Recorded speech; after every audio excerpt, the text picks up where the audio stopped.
Welcome to Digging into History, where we gently uncover the forgotten wisdom and secrets of the past.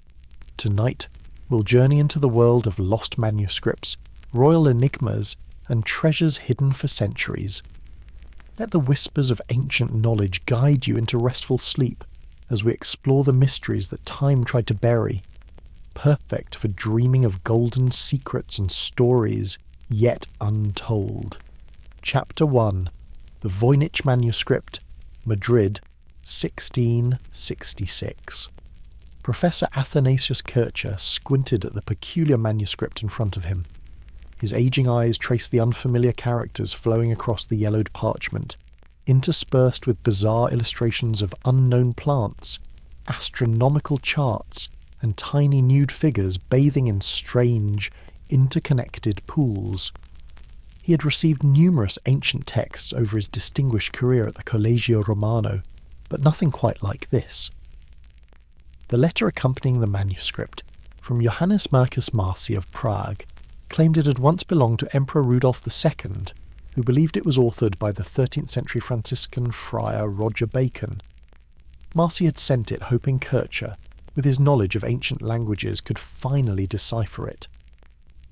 "What secrets do you hold?" Kircher whispered, running his fingers over the strange symbols.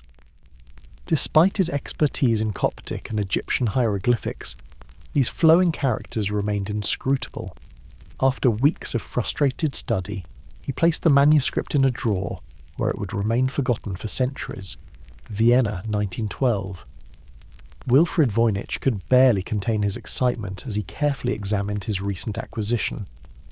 The rare book dealer had purchased the strange codex from the Jesuit college at Villa Mondragone near Rome, part of a collection of ancient manuscripts. From the moment he first saw it, Voynich knew he had discovered something extraordinary. "Look at these illustrations, Ethel," he said to his wife as she leaned over his shoulder.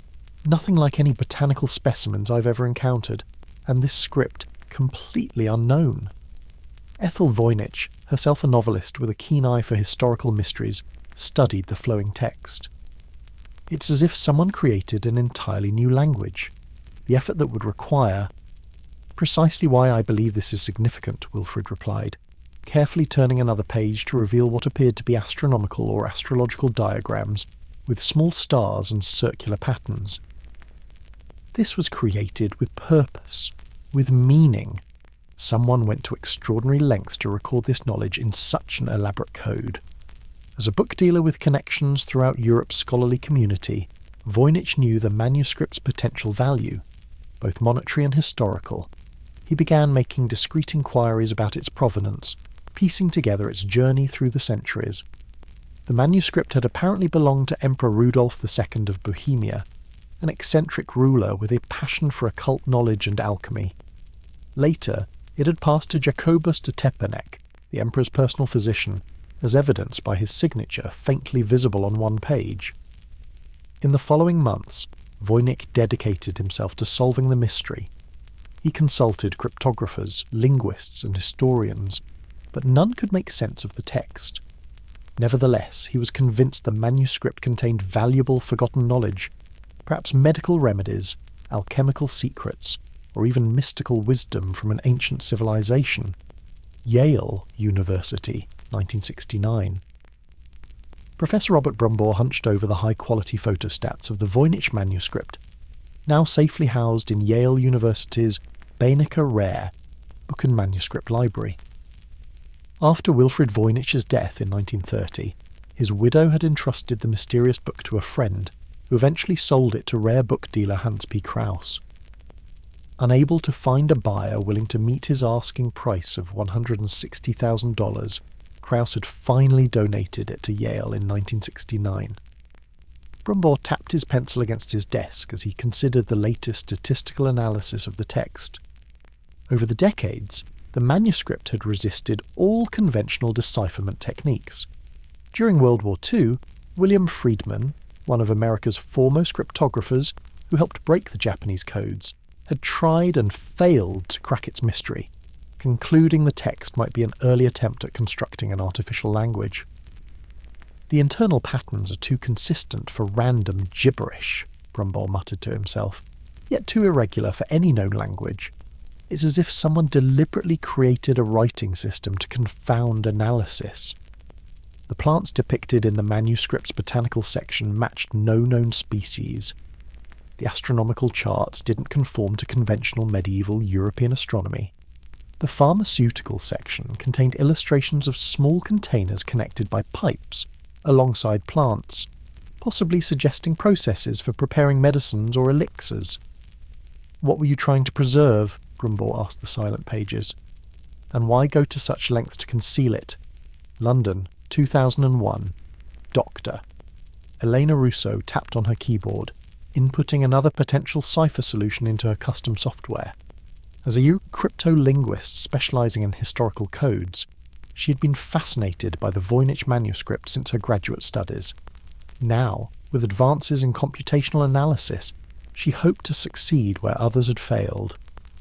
The carbon dating results in the 1990s had placed the manuscript's creation between 1404 and 1438, definitively disproving the Roger Bacon theory, but raising more questions about its origins during the early Renaissance. Elena's office at University College London was cluttered with printouts of the manuscript's pages and reference books on medieval herbals, alchemical texts, and early encryption methods. The manuscript contained roughly 240 pages, divided into sections that appeared to focus on herbs, astronomy, biology, cosmology, and pharmaceutical recipes. "The script flows too naturally to be a first-time cipher," she mused aloud. "Whoever wrote this was comfortable with this writing system. It wasn't created merely for this single document." Her computer beeped. Another failure. Elena sighed and leaned back in her chair. She had been testing a theory that the text might be a form of abbreviated medieval Latin written in an unusual script, but the statistical patterns didn't match. The most intriguing aspect was that the manuscript exhibited linguistic patterns consistent with natural languages, Zipf's law of word frequency distribution, for instance, suggesting it wasn't simply random symbols. It had to contain meaning, even if that meaning remained elusive. Late that evening, as she prepared to leave, Elena's phone rang. It was Professor Edward Kelsey from the History of Science department. "Elena, I found something interesting in the Madrid archives," he said without preamble. "A letter from the 1660s mentioning Athanasius Kircher's receipt of a most curious volume, filled with unrecognisable plants and stars, written in characters never before seen. It has to be the Voynich." "Any indication he made progress deciphering it?" Elena asked eagerly. "No, but it references Kircher's belief that the manuscript came from the Far East, perhaps where Marco Polo journeyed. I think we've been looking in the wrong direction all along. Prague, 2010. Doctor." Victor Novak led Elena through the dimly lit storage rooms beneath the National Museum in Prague. 9 years had passed since a conversation with Professor Kelsey, and their subsequent research had led them to explore connections between the manuscript and Emperor Rudolf II's court.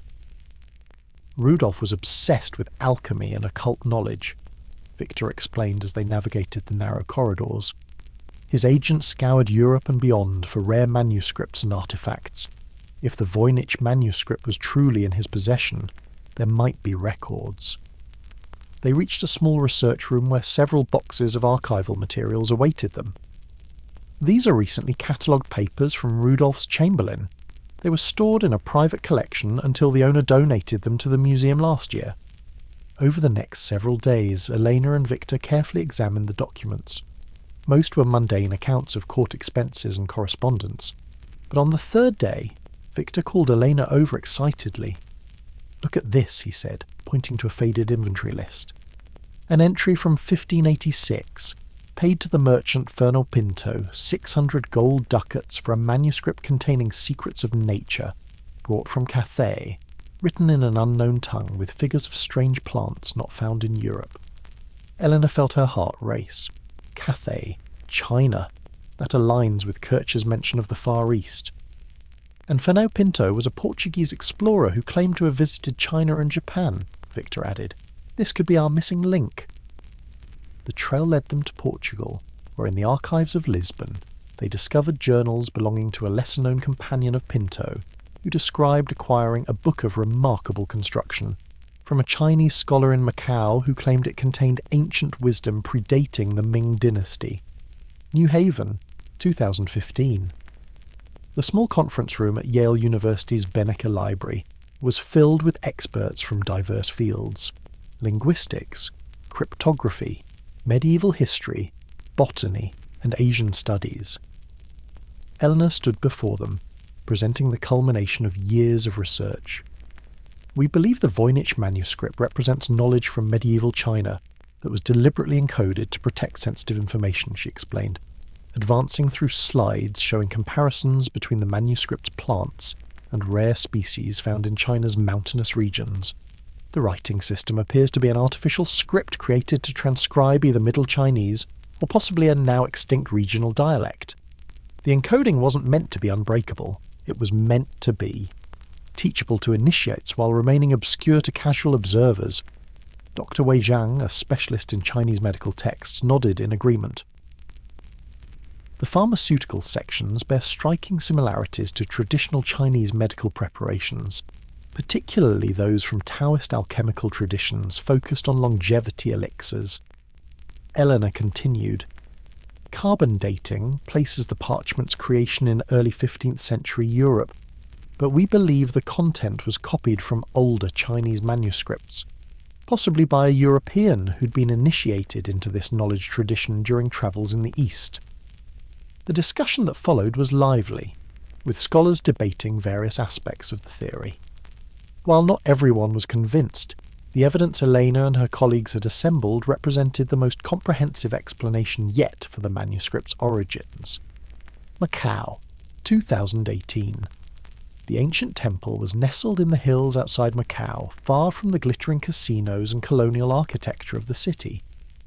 Elena followed Dr. Zhang through the wooden gates, where they were greeted by Master Chen, an elderly scholar who had spent his life studying ancient Taoist texts.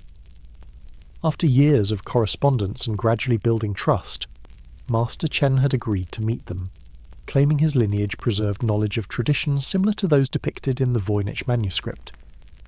They were led to a small library where Master Chen carefully unwrapped a bundle of bamboo slips tied with silk cord. These records date back to the Song dynasty, he explained through Dr. Zhang's translation. They describe a sect called the Preservers of Pure Knowledge, who developed a special writing system to record their medicinal and alchemical discoveries. Eleanor carefully examined the bamboo slips, which contained characters that, while not identical to the Voynich script, shared certain structural similarities. They believed certain knowledge should never be lost, but also should not fall into the hands of the corrupt or power-hungry, Master Chen continued. When the Mongols invaded, some members fled south, eventually establishing connections with early Portuguese merchants in the 16th century. Over the following days, with Master Chen's guidance, they identified several plants in the Voynich manuscript as rare Chinese species used in traditional medicine. More significantly, they found descriptions of preparation methods involving interconnected vessels that matched the strange pharmaceutical illustrations in the manuscript. While they couldn't decipher the entire text, these connections provided compelling evidence for the manuscript's origins in Chinese alchemical traditions, transmitted through an elaborate chain of knowledge preservation that crossed continents. Present day. In a climate-controlled room at the Benecker Library, a graduate student carefully photographs each page of the Voynich manuscript with high-resolution imaging equipment. The images will be processed using advanced AI algorithms designed to detect patterns invisible to the human eye. Despite all the research and technological advances, the manuscript has not fully surrendered its secrets.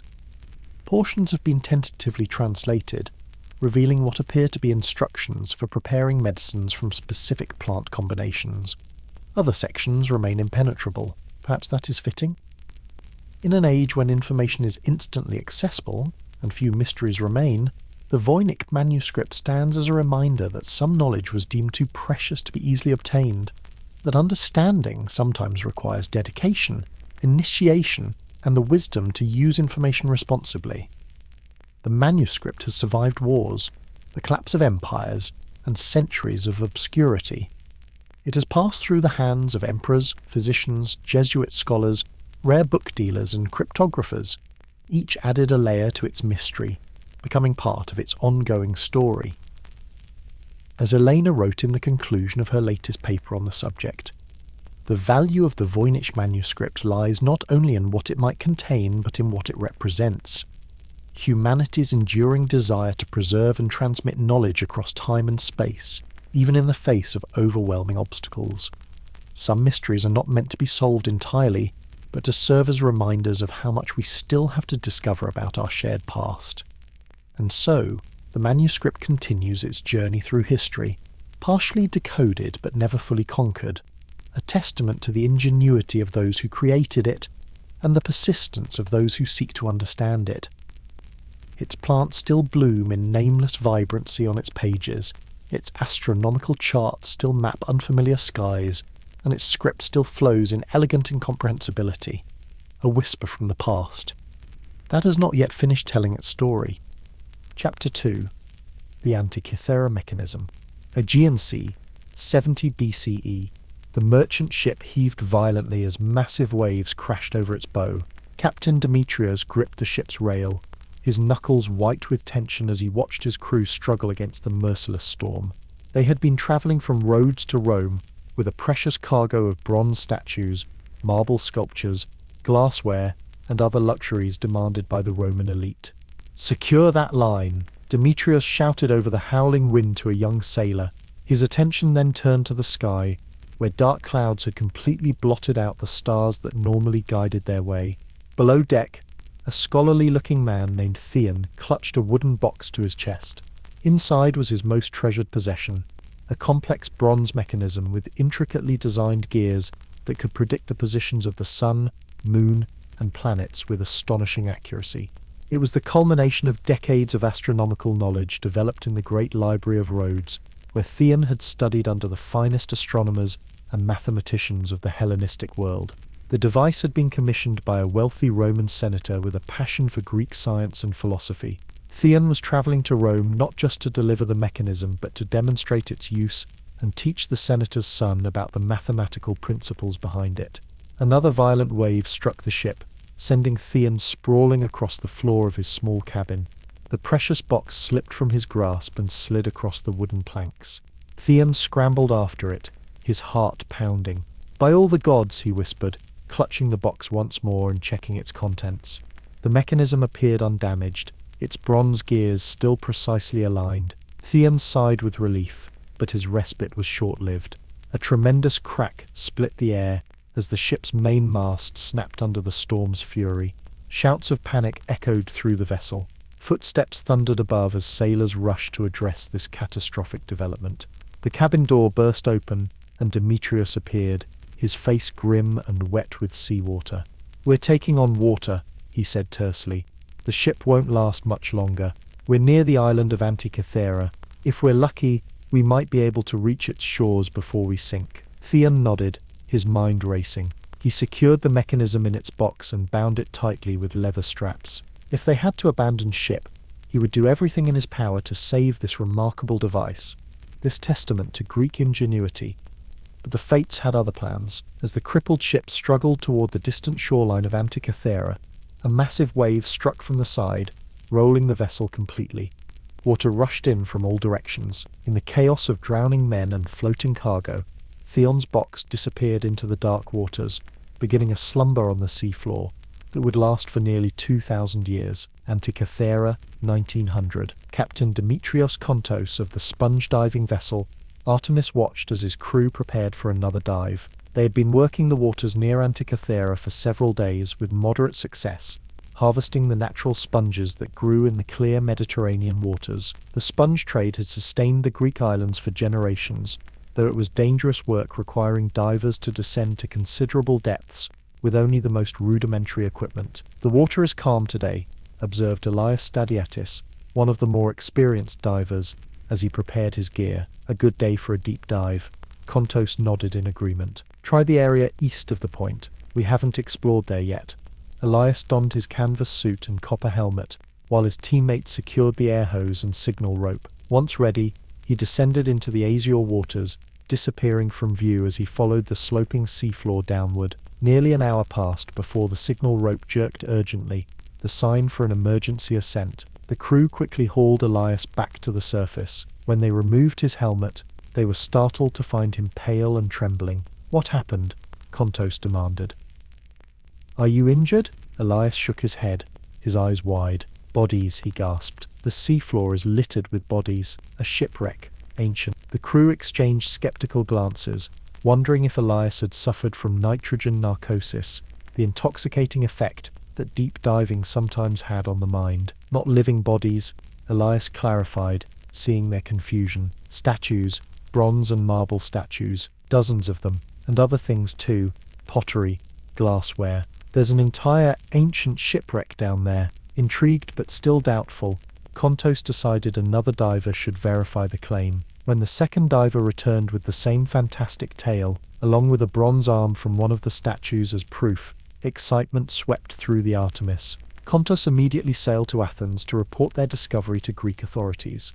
Within days, the Greek government dispatched archaeologists to investigate what would become known as the Antikythera shipwreck, the first ancient shipwreck to be investigated by archaeologists. Over the next 2 years, Greek sponge divers, working under the direction of archaeologist Gabriel Barzantinos, recovered numerous artifacts from the wreck: bronze and marble statues, pottery, glassware, jewelry, and coins. The coins dated the shipwreck to approximately 70-60 BCE, during the late Hellenistic period. Among the treasures brought up from the seafloor was what appeared to be a corroded lump of wood and bronze, split into several fragments. The archaeologists initially paid it little attention, focusing instead on the more obviously valuable and aesthetically pleasing statues. The strange mechanical object was set aside in a storage room at the National Archaeological Museum in Athens, where it would remain largely forgotten for decades. Athens, 1951. Valerio Stays, a former naval officer with a keen interest in archaeology, peered through a magnifying glass at the corroded bronze fragments recovered from the Antikythera shipwreck half a century earlier. Since his retirement, he had volunteered at the National Archaeological Museum, assisting with the cataloguing and preservation of artifacts. Something about these particular fragments had caught his attention. While cleaning them, he had noticed what appeared to be gear teeth embedded in the calcified material. It seemed impossible. Gear technology of such precision was not thought to have existed in ancient Greece. Dr. Karamanlis, Stays called to the museum's director, who was passing by. "Would you take a look at this?" Dr. Karamanlis approached, adjusting his spectacles. "What have you found, Valerios?" "I believe these are gears," Stays said, pointing to the fragment. "Precision-cut gears from the ancient wreck." Karamanlis frowned, examining the pieces.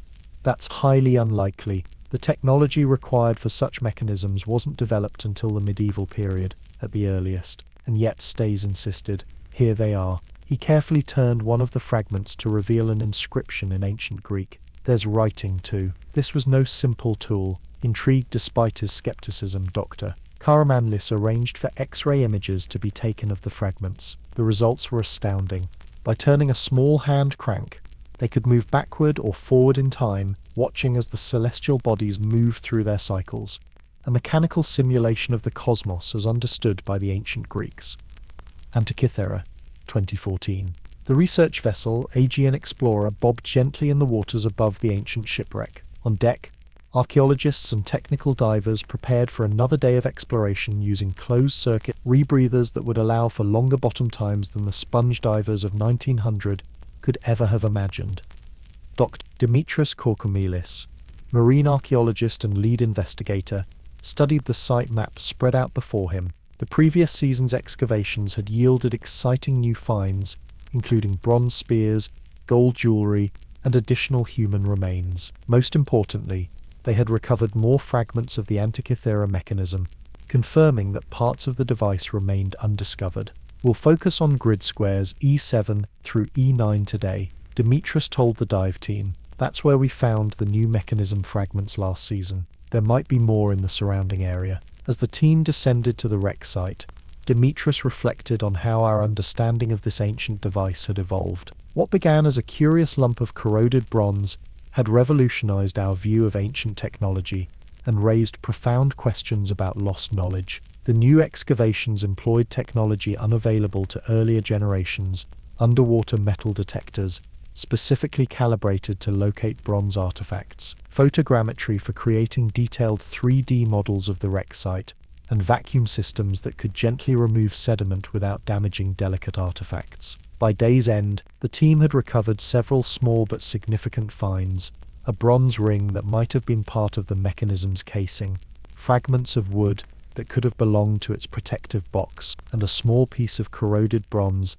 that preliminary examination suggested might contain additional gear teeth. Syracuse, Sicily, 2017. Professor Maria Antonelli walked through the reconstructed ancient Greek theatre in Syracuse, contemplating the connection between this place and the mystery of the Antikythera Mechanism. Syracuse had been home to Archimedes, the brilliant mathematician and inventor who died in 212 BCE, more than a century before the Antikythera shipwreck. According to ancient sources, Archimedes had created devices that could model celestial movements. "The engineering required for this is extraordinary," said Michael Edmonds, the British astrophysicist leading the project. "They even accounted for the moon's elliptical orbit using an off-center gear arrangement first described by Hipparchus. That's a level of precision we didn't think was mechanically possible in the ancient world." London, 2012. Alexander Thompson strode through the workshop of the Science Museum in London, where a team of craftspeople and scholars were attempting something unprecedented: a complete functioning reconstruction of the Antikythera mechanism based on all available research. "We've had partial reconstructions before," Alexander told a documentary film crew following the project, "but they've always been simplified or focused on specific aspects of the mechanism. With what we've learned in the past decade, we believe we can create the first fully functional model that truly represents the original in all its complexity." The project combined traditional craftsmanship with modern technology. While the team used contemporary tools for precision, they adhered to materials and techniques that would have been available to ancient Greek craftsmen. The gears were cast in bronze, then carefully cut and polished to achieve the necessary mathematical ratios. "The greatest challenge," explained Katerina Nikolaidis, a historian of ancient technology, "is understanding how they achieved this precision without modern measuring tools. We believe they used geometric methods rather than arithmetic ones, dividing circles into equal parts using compass and straight-edge techniques described by Euclid." As the reconstruction progressed, the team gained a deeper appreciation for the ingenuity of the original creators. The mechanism was elegant not just in its complexity but in its efficiency. The gear train was arranged in the most compact possible configuration, with each gear serving multiple functions within the overall calculation system. "Whoever designed this wasn't just a mathematician or astronomer," Alexander observed as he examined a newly cut gear through a magnifying glass. "They were an artist creating beauty through mathematical precision." When completed, the reconstruction demonstrated how users could set a date on the main dial and immediately see the positions of the sun, moon, and planets, along with the likelihood of eclipses.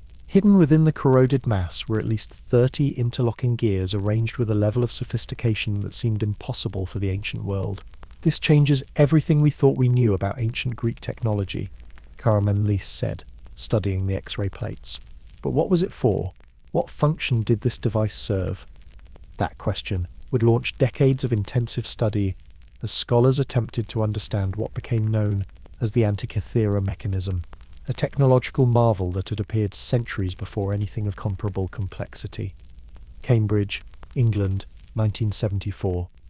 Professor Derek de Solla Price hunched over his desk, surrounded by detailed drawings, photographs, and notes about the Antikythera Mechanism.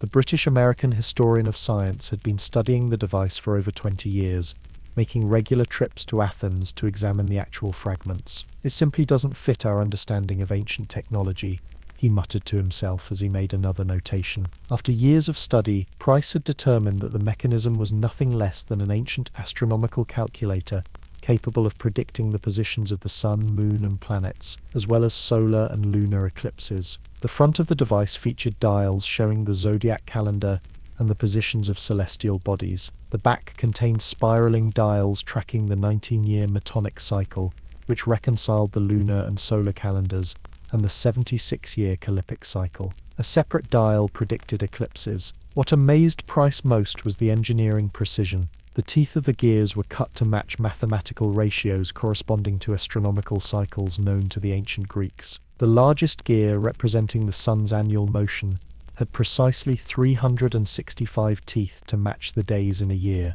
The knowledge was there, Price said to his research assistant, Emma Wilson, who had just entered with fresh radiographs from Athens. We know the Greeks understood these astronomical principles. Hipparchus had developed theories of planetary motion in the 2nd century BCE, but to implement this understanding in a mechanical device of such complexity, it's as if we found a modern computer in a medieval castle, Emma suggested. Price nodded. Precisely.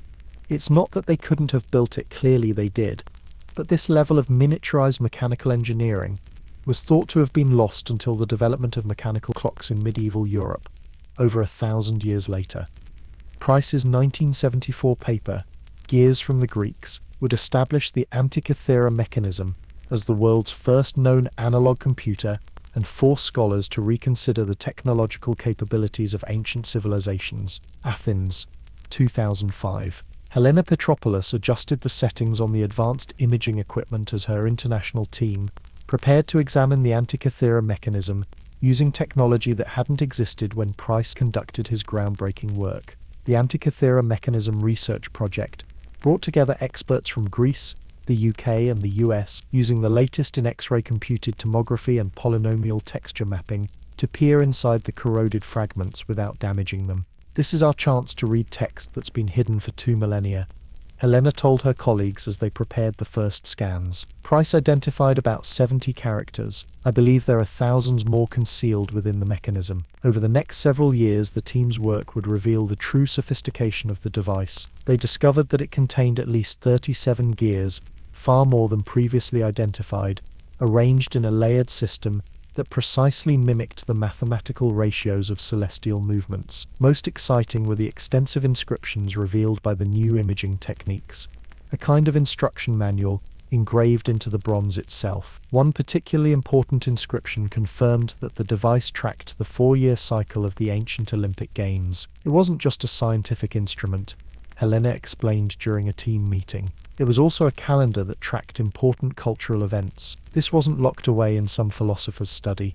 It was a practical device that connected astronomy to daily life. Another revelation came from examining the mechanism's front dial. In addition to tracking the sun's position through the zodiac, it also contained a small golden sphere that represented the moon. Remarkably, this sphere was mounted in such a way that it displayed the moon's phase at any given date, rotating to show the correct portion of the sphere illuminated.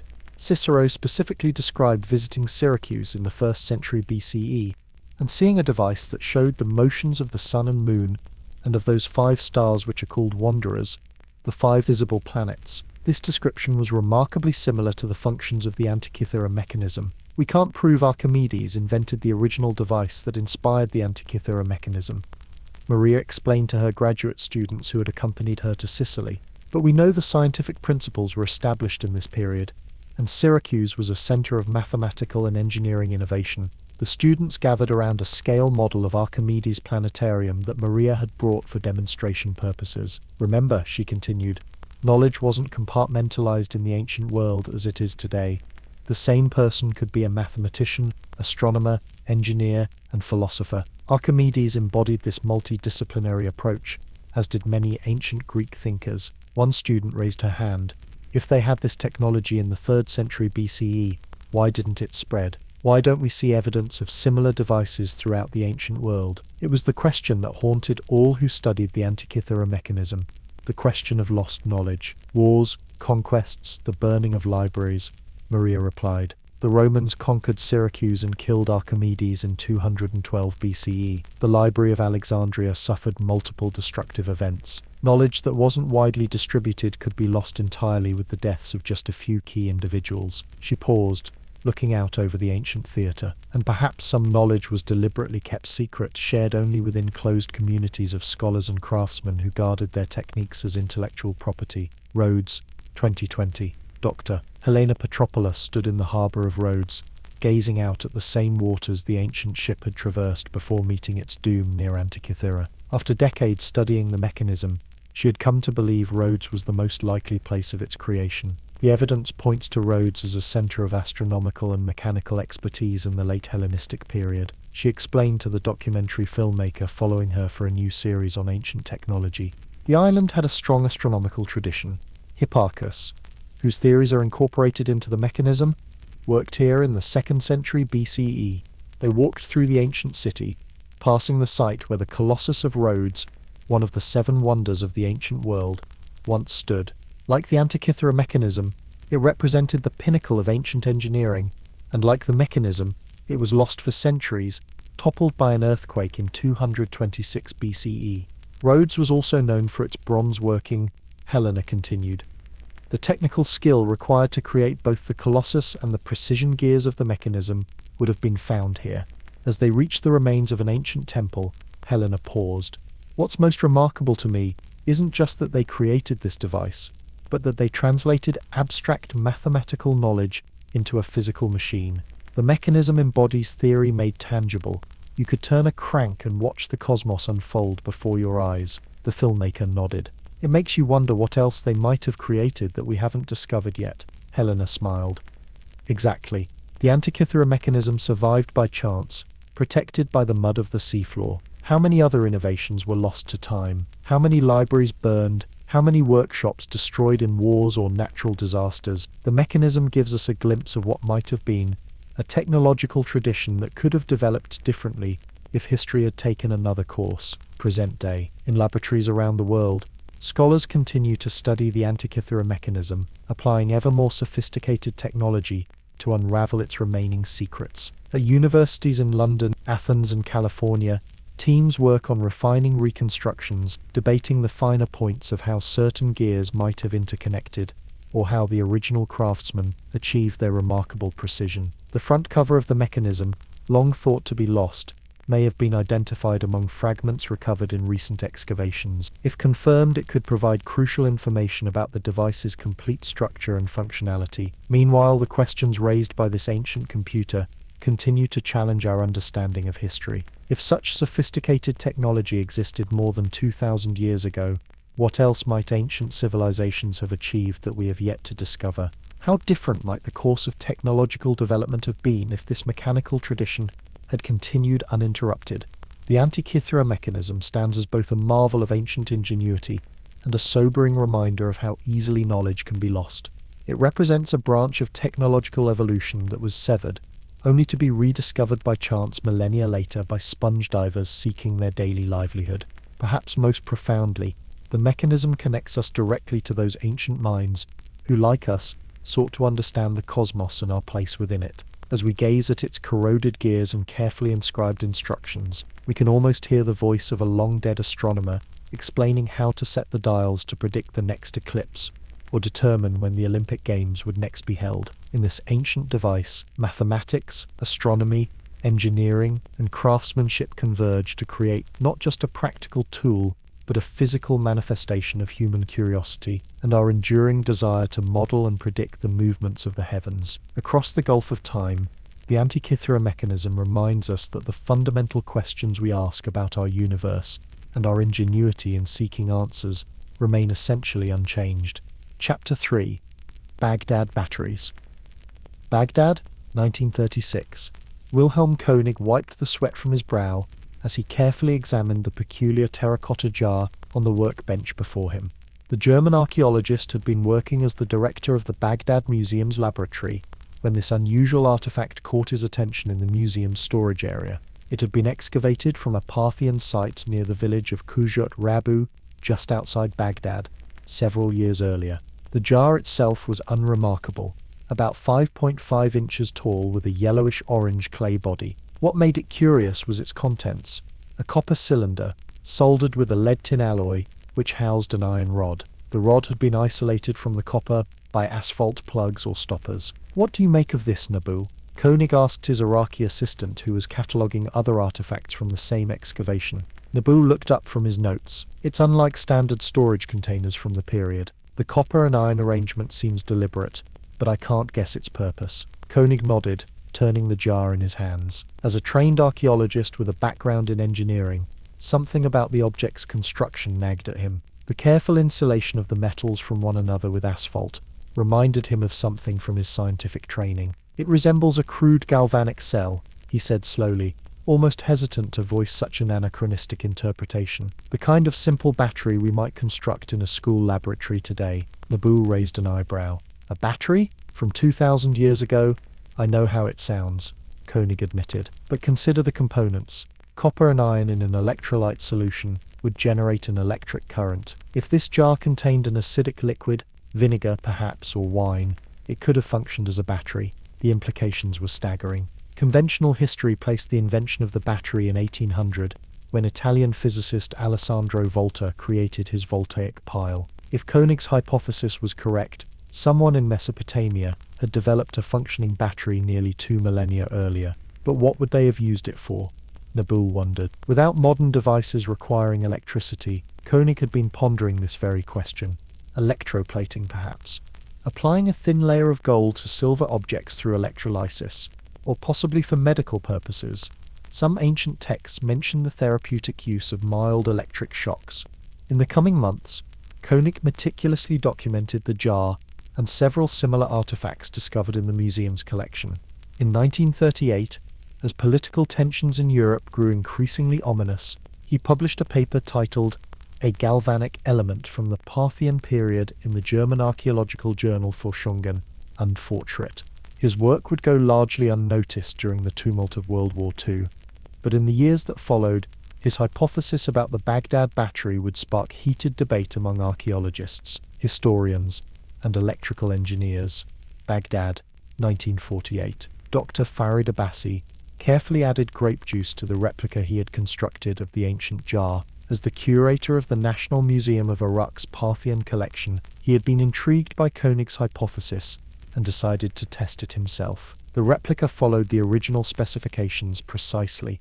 A terracotta jar containing a copper cylinder with an iron rod inserted in the center, separated by asphalt plugs. After adding the grape juice as an electrolyte, Farid connected a simple galvanometer to the copper and iron elements. "Look there," he said to his colleague, pointing to the needle on the meter, a deflection of nearly half a volt.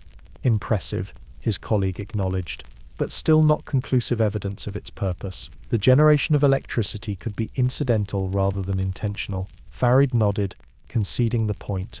True, but let us consider the historical context. The Parthians were known for their metalworking skills, particularly in gold and silver. Techniques for gilding silver with gold leaf were well established, but what if they discovered a way to create a more durable bond through electroplating? He reached for a small silver pendant he had prepared for the experiment. After attaching it to the copper cylinder with a thin wire and submerging it in a gold chloride solution connected to the iron rod, they left the apparatus undisturbed for several hours. Upon examining the pendant later, a microscopically thin layer of gold had indeed formed on its surface. The effect was subtle but undeniable. It would have seemed like magic to those who didn't understand the process, Farid mused. Perhaps that's why we find no explicit written records. Such knowledge might have been guarded as valuable trade secrets by artisan guilds. London, 1956. Willard Gray, a metallurgist with an interest in ancient technologies, sat in the reading room of the British Museum, surrounded by texts on Parthian and Sasanian craftsmanship. For the past 3 years, he had been investigating the Baghdad Battery hypothesis, corresponding with colleagues in Iraq and examining artifacts that might have been created using ancient electroplating techniques. "Still buried in your ancient batteries, Willard?" asked Dr. Margaret Phillips, a curator in the museum's Middle Eastern department, as she passed his table. "I think I'm onto something, Margaret," Gray replied, gesturing for her to join him. "Look at these Sasanian silver bowls with gold figurines. The museum has always described them as gilt, using mercury amalgam techniques. But I've had a chance to examine one under a microscope last week." He opened a folder containing photographs and notes from his examination. "The gold layer is remarkably even and thin, consistent with electroplating rather than mercury gilding, and there are none of the characteristic bubbles or irregularities we see in fire-gilded objects." Margaret studied the images with interest. "It's compelling, but still circumstantial. We'd need more direct evidence linking these jars to metalworking contexts to make a stronger case." "That's just it," Gray said, lowering his voice with excitement. "I've received a letter from Dr. Bassi in Baghdad. They've discovered 3 more of these battery-like objects in a recently excavated workshop near Ctesiphon. The workshop contained goldsmithing tools and partially completed silver vessels. This new contextual evidence lent support to the electroplating theory. though skeptics would continue to suggest alternative explanations. Some proposed the jars were simply containers for sacred scrolls, while others suggested they might have been used for storing precious materials or medicinal preparations. The debate was further complicated by the political situation in the region. The rise of pan-Arab nationalism and subsequent conflicts made archaeological work increasingly difficult, limiting new excavations that might have provided additional evidence. New York, 1971. The audience in Columbia University's lecture hall listened attentively as Dr. Elizabeth Curry presented her research on ancient Mesopotamian technologies. A specialist in archaeometallurgy with both Iraqi and American heritage, Curry had spent years studying metalworking techniques across the ancient Near East. What we must understand about the Baghdad Batteries, she explained, displaying images of the artifacts on the projection screen, is that they exist within a sophisticated technological tradition. The peoples of Mesopotamia weren't simply stumbling upon these innovations by accident. They were methodically building upon millennia of cumulative knowledge. She clicked to the next slide, showing a timeline of metallurgical innovations from the region.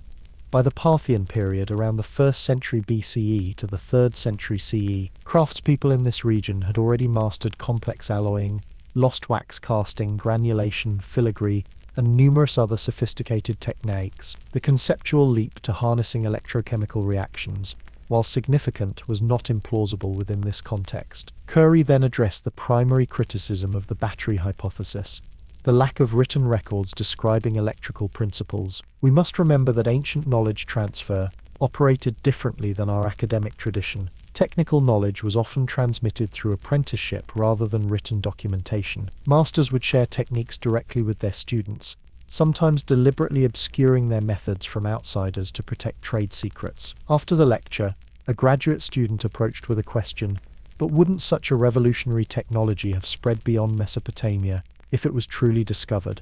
Dr. Curry nodded thoughtfully. That's an excellent question.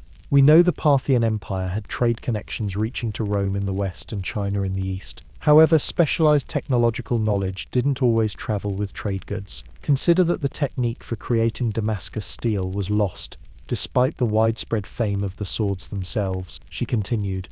Additionally, if electroplating was primarily used for religious objects or royal commissions, its application might have been deliberately restricted. Technologies associated with sacred activities often carried prohibitions against wider use. Baghdad, 1999. Dr.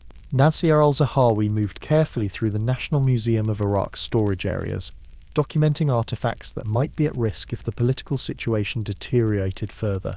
International sanctions had made conservation work difficult, with limited access to supplies and equipment. Among the items he catalogued were several of the so-called Baghdad Batteries, including the original one identified by Koenig decades earlier. Zahawi had his own theory about these mysterious objects, distinct from both the electroplating hypothesis and the skeptical view that they were merely storage containers. Consider the medical text from the period, he explained to his assistant as they photographed the artifacts. Both Parthian and Sasanian physicians were familiar with the writings of Galen and other Greek medical authorities, who prescribed mild electric shocks from torpedo fish for treating headaches and arthritis. He pointed to the iron rod at the center of one jar. If these devices generated a weak current, they could have served as a controllable alternative to torpedo fish, which were not always available and delivered unpredictable shocks. To support his theory, Dr. Zahawi had been researching ancient medical manuscripts for references to therapeutic devices or treatments that might align with the use of mild electrical stimulation. While he hadn't found direct references to the jars themselves, several texts mention treatments involving metal implements and acidic solutions for relief from pain and nerve ailments. The medical establishment in Sethid and Sixpan was renowned throughout the ancient world, he noted. Physicians from as far as Constantinople and Alexandria came to study there. If they had developed an early form of electrotherapy, it would have been quite significant. Before Dr. al-Zahawi could publish his complete findings, however, history would intervene in a tragic way. Baghdad, April 2003. Smoke rose from buildings across Baghdad as the American invasion of Iraq reached the capital city. In the chaos that followed the collapse of Saddam Hussein's government, the National Museum of Iraq was looted. Over 15,000 artifacts were stolen or destroyed, representing an incalculable loss to Iraq's cultural heritage and to human knowledge. Among the missing items were several of the Baghdad Batteries, whether taken by opportunistic thieves attracted by their gold and silver content, targeted by collectors of unusual artifacts, or simply destroyed in the mayhem. Their loss dealt a significant blow to ongoing research. Dr. Al-Zahawi stood in the ransacked storage room, surveying the damage with tears in his eyes. Decades of careful preservation and study had been undone in a matter of days. The batteries that had survived for nearly 2,000 years had vanished in the blink of an eye. "So much knowledge lost," he whispered. Again, the irony wasn't lost on him. Throughout history, Mesopotamia had repeatedly seen its intellectual and cultural achievements threatened by conquest and conflict, from the Mongol destruction of Baghdad's libraries in 1258 to this modern tragedy. The Baghdad Batteries, whatever their original purpose, had become yet another casualty in the long history of lost knowledge. London, 2005. The most frustrating aspect of studying the Baghdad Batteries, Dr. Amina Hassan explained to the audience at the British Science Museum, is that we may never know their true purpose with certainty. With some of the original artifacts lost or damaged, and the archaeological context disturbed, we're left to speculate based on incomplete evidence. Dr. Hassan, an electrical engineer with a passion for ancient technology, had been invited to speak alongside a temporary exhibition on historical power sources. A replica of a Baghdad battery stood in a display case nearby. What we can say definitively is that these devices could produce an electrical current when filled with an acidic solution. Experiments with replicas have generated voltages between 0.4 and 1.5 volts, depending on the electrolyte used. That's enough power for electroplating on a small scale or for producing mild sensations if used for medical purposes. She clicked to the next slide in her presentation, showing microscopic images of ancient gilded artifacts. Recent analysis of Parthian jewelry using scanning electron microscopy has identified characteristics that some researchers believe are consistent with electroplating. However, these findings remain contested, with other experts attributing the same features to fire gilding techniques. After the lecture, a visitor asked about Mythbusters, the television program that had tested the Baghdad battery in 2005. They concluded it could have worked for electroplating, didn't they? Dr. Hassan nodded. Yes, their experiment demonstrated that a set of batteries connected in series could electroplate a small object. But demonstrating that something could work doesn't prove that it was used that way historically.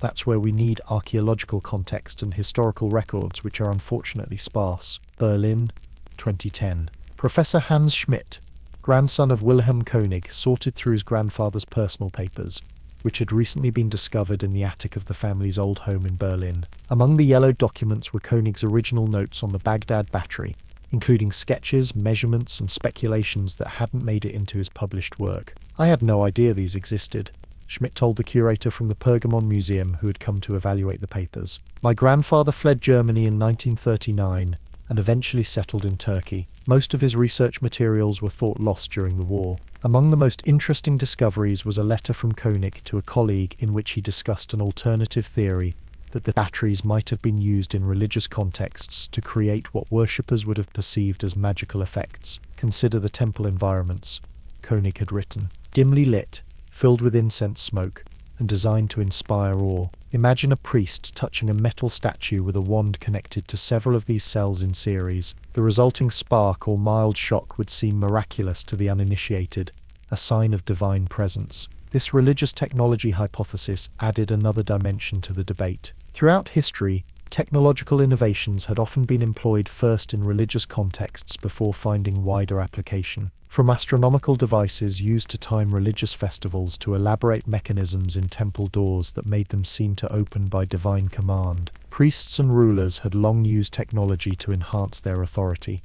Present day today, replicas of the Baghdad battery can be found in museums around the world, often accompanied by interactive displays that allow visitors to generate small electrical currents themselves. The original artifacts that survived remain in the National Museum of Iraq, which reopened in 2015 after years of restoration efforts. While definitive proof of their purpose remains elusive, the Baghdad batteries continue to challenge our assumptions about ancient technological capabilities.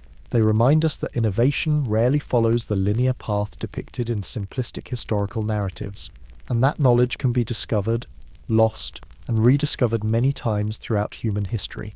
Perhaps most importantly, they serve as a powerful symbol of how political instability, conflict, and the destruction of cultural heritage can impede our understanding of the past. For every Baghdad battery that survived to puzzle modern archaeologists, countless other innovations may have been lost forever, their physical remains destroyed, and their documentation burned in libraries long turned to ash. Hassan often concludes her lectures, "The Baghdad Batteries represent not just an archaeological mystery, but a challenge to our intellectual humility. They remind us that our ancestors were just as ingenious, curious, and innovative as we are today. The path of human technological development has never been a simple upward trajectory, but rather a complex web of discoveries, applications, and sometimes profound losses. In a world where technology evolves at a dizzying pace, the humble clay jars from ancient Mesopotamia continue to spark wonder and debate, a current of curiosity that, like the weak but persistent voltage they generate, shows no signs of fading." Chapter 4. The Library of Alexandria. Alexandria, 283, Demetrius of Phalerum walked along the marble colonnade, his sandals clicking against the polished stone as he surveyed the growing collection of scrolls being catalogued by his team of scholars. As the first director of the Great Library of Alexandria, appointed by Ptolemy of Sota, he had been given an unprecedented mission to collect all the world's knowledge under one roof. "How many scrolls arrived on the Rhodian vessel yesterday?" he asked Zenodotus, a young Greek scholar who would later succeed him as head librarian. 43, including several previously unknown works on mathematics and astronomy, Zenodotus replied. And the captain said the usual fee was more than fair. Demetrius nodded with satisfaction. Ptolemy's decree that all ships docking at Alexandria must surrender any books they carried for copying was proving remarkably effective. The scribes would work diligently to create perfect duplicates, returning the originals to their owners while adding the copies to the library's ever-expanding collection. "And the delegation to Athens?" Demetrius inquired. "They've secured permission to borrow the official Athenian copies of the great tragedies. 20 talents of silver as a deposit," Zenodotus reported. Demetrius smiled. The Athenians would never see those original manuscripts again. The copies would be returned instead, while the authentic texts would remain in Alexandria. Such methods might be questionable, but Demetrius understood that creating the greatest repository of knowledge in history sometimes required unorthodox approaches. As they entered the main hall of the library, scholars from across the known world could be seen working at tables, comparing texts, making annotations, and engaging in spirited debates. The vision was becoming reality, a universal library housing works of poetry, drama, philosophy, history, mathematics, astronomy, medicine, and every other field of human inquiry. "Ptolemy visits tomorrow," Demetrius reminded his assistant. "Ensure the new astronomical instruments are properly displayed in the observatory, and have the anatomists prepare a demonstration. The king is particularly interested in their recent discoveries." Alexandria had become more than just a library. It was a research institution, unlike any the world had seen before. Here, ancient knowledge was not merely preserved, but expanded upon through original investigation and experimentation. The Maushan, or Temple of the Muses, to which the library was attached, housed scholars who received stipends from the royal treasury, allowing them to devote their lives to learning. As darkness fell, oil lamps were lit throughout the complex, and still, the work continued. In a city built to glorify Alexander's legacy and secure Ptolemy's dynasty, the great library had become the crowning jewel, a beacon of intellectual light visible across the Mediterranean world. Alexandria, 48 BCE. The harbour was in chaos. Roman ships blocked the port as the forces of Julius Caesar pursued the fleeing supporters of Pompey. Caesar had arrived in Alexandria to find his rival dead, assassinated by agents of the young pharaoh Ptolemy XIII. Now Caesar found himself embroiled in the dynastic struggle between Ptolemy and his sister wife Cleopatra VII. Inside the great library, the chief librarian Aristarchus supervised the urgent relocation of scrolls to safer storage. Over the centuries, the library's collection had grown to hundreds of thousands of works, making it impossible to move everything. Difficult choices had to be made about which texts to prioritize. "Focus on works for which we have no copies elsewhere," Aristarchus instructed the scholars rushing about. The medical texts from the Temple of Kos, the astronomical observations from Babylon, the complete works of Aristotle. Outside, the fighting intensified. Caesar, trapped in the royal district with a small force, had ordered his men to set fire to the Egyptian ships in the harbour to prevent themselves from being cut off. But the winds had shifted, and the flames had spread to structures near the waterfront. As night fell, an orange glow illuminated the sky over the harbour. Smoke began to drift through the colonnaded streets of the Bruchian district, where the main library stood. "The fire is spreading toward the royal quarter," a breathless messenger reported. "The Romans are pulling back to the palace compound." Aristarchus made a swift decision. Continue moving the most valuable works to the Temple of Serapis on the Acropolis. It should be safe from the flames there. The Serapeum, a secondary library site, stood well away from the harbour and the fighting. Throughout the night, scholars formed human chains to transport scroll cases up the hill towards safety. But many works couldn't be saved. As dawn broke, parts of the great library were engulfed in flames. Scrolls that had survived for centuries, containing knowledge from the dawn of writing, were reduced to ash in moments. Standing on the Acropolis, watching the smoke rise from the library quarters, Aristarchus wept openly. "How much has been lost?" he asked softly. "We managed to save perhaps a quarter of the collection," his assistant estimated. Many unique works had gone forever. In the coming days, as Caesar's forces secured the city and installed Cleopatra on the throne, the full extent of the disaster became clear. While the entire library hadn't been destroyed, contrary to later legends, significant portions of the collection had been lost. The great universal library that the Ptolemies had spent centuries assembling had suffered a blow from which it would never fully recover. Yet Alexandria remained a centre of learning. The Serapeum continued the library's tradition, housing scholars and texts for centuries to come. The dream of assembling all human knowledge in one place had been damaged but not extinguished. Alexandria, 391 CE. Theophilus, Patriarch of Alexandria, stood before the gathered crowd, his voice rising above the noise of the agitated mob. Behind him loomed the Serapeum, the magnificent temple complex that had long served as a secondary site of the great library and the last significant repository of ancient scrolls in the city. "The gods of the pagans are demons," he thundered, pointing dramatically at the temple. "The Emperor Theodosius has decreed that all temples to false gods be closed. Alexandria will be cleansed of idolatry." The crowd roared its approval. Christianity had become the dominant religion of the Roman Empire, and Alexandria's significant pagan minority found themselves increasingly marginalized. Tensions had been building for months, with street fights between Christian and pagan groups becoming common. Inside the Serapeum, a small group of philosophers, scholars, and priests had barricaded themselves, determined to protect both the temple and its library. They knew that the magnificent statue of Serapis, a syncretic deity combining Greek and Egyptian elements, was the mob's primary target, but they feared for the scrolls as well. "We should negotiate safe passage for the texts," suggested Olympius, an elderly philosopher who had taught in the Serapeum for decades. "Whatever happens to the temple, the knowledge must be preserved." When imperial soldiers arrived with Theophilus's representatives, they carried the emperor's edict, ordering the destruction of the temple. The defenders, realizing resistance against imperial troops would be labeled as treasonous, reluctantly abandoned the barricades. What followed was described differently by various historical sources. Christian accounts celebrated the destruction of the demonic statue and the conversion of the temple into a church. Pagan accounts mourned the cultural devastation.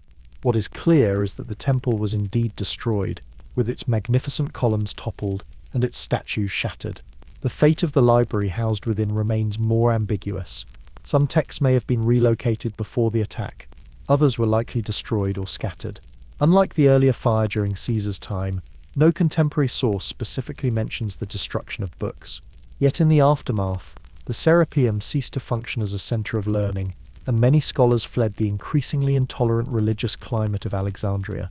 Once again, knowledge that had been accumulated over centuries faced the threat of extinction, not from accidental fire but from deliberate human action driven by ideological fervour. Cairo, 642 CE. Emir ibn Alas, the Arab general who had conquered Egypt for the expanding Islamic Caliphate, received John Philoponus in his quarters with respect. The aged Christian philosopher had been a renowned scholar in Alexandria for decades, having written commentaries on Aristotle that challenged many of the ancient philosophers' views on physics. "You wish to speak with me about books?" Here inquired after the formal greetings. "Yes, Commander," Philoponus replied. Alexandria has long been known for its great collections of knowledge. Though much has been lost over the centuries, many valuable works remain in various collections throughout the city. I come to ask about their fate under your governance.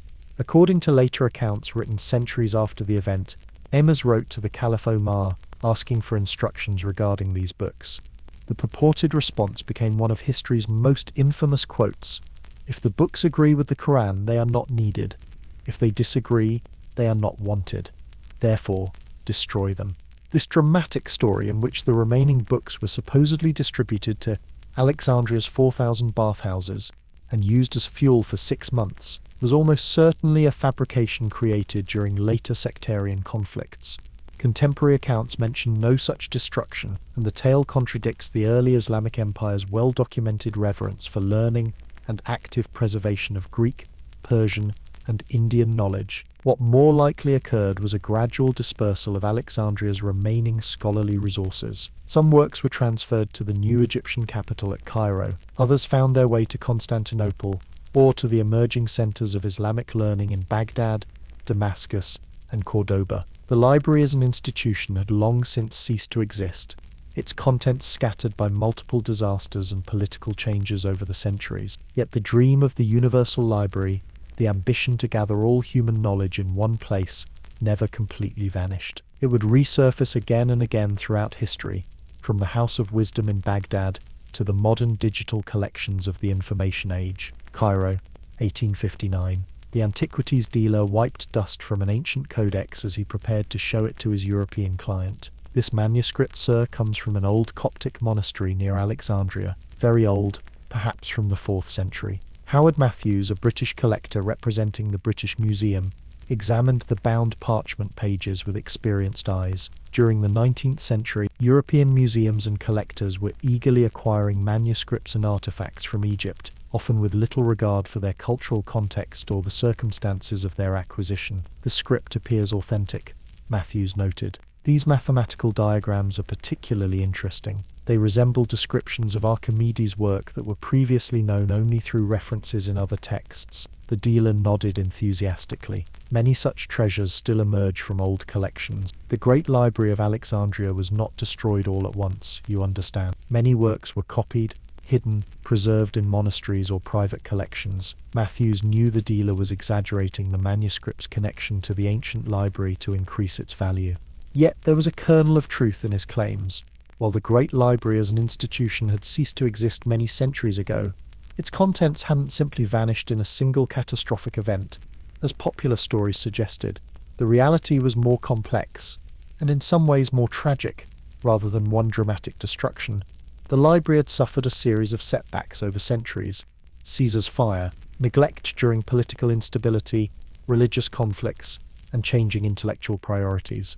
Some works had been saved through copies distributed throughout the Mediterranean world. Others were indeed preserved in monasteries, mosques, and private collections. "I'll take it," Matthews decided, agreeing to the dealer's asking price, "and any others like it you might acquire." In the century that followed, many ancient texts would be rediscovered in similar circumstances, purchased from dealers, found in monastery libraries, or excavated from ancient dumps and necropolises. Papyri from Oxyrhynchus would reveal lost works of Greek literature. The Dead Sea Scrolls would provide insights into ancient Judaism. Manuscripts from Nag Hammadi would uncover Gnostic Christian texts long thought lost. Each discovery underscored both the tragedy of the Alexandria Library's dissolution and the remarkable persistence of written knowledge, which found ways to survive despite the library's fate. Alexandria, present day. Dr. Farida El-Masri stood on the steps of the modern Bibliotheca Alexandrina, watching as visitors from around the world entered the striking circular building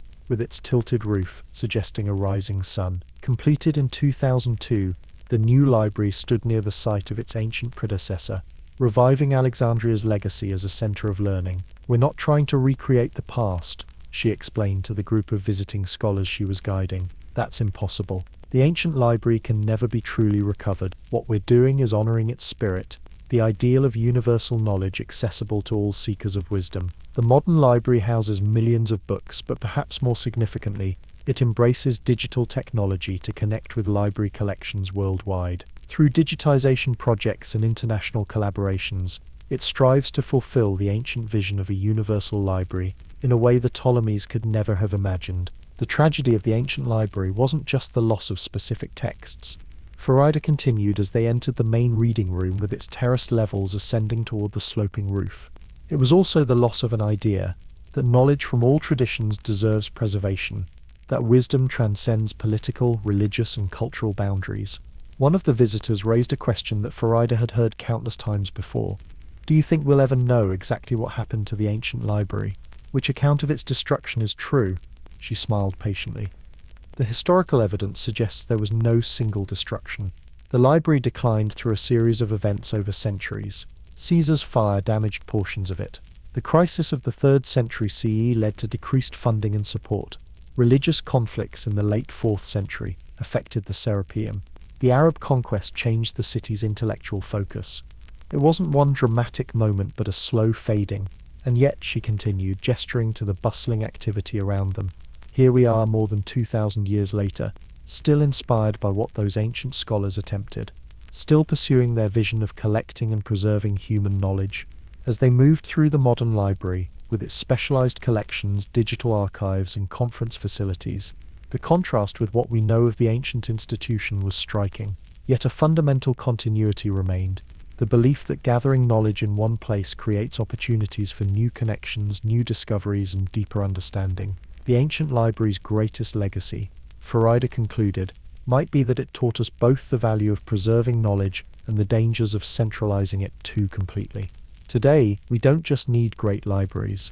We need networks of libraries, archives, and digital repositories to ensure that human knowledge can survive political upheavals, natural disasters, and changing ideologies. Outside the library, the Mediterranean sparkled in the afternoon sun, the same sea that had brought scrolls from every corner of the ancient world to Ptolemy's great institution. While many of those texts were lost forever, the ambition that created the Library of Alexandria, the desire to gather, preserve, and expand human knowledge, remains very much alive, a flame that has never been fully extinguished despite the shadows that history has cast upon it. Chapter 5.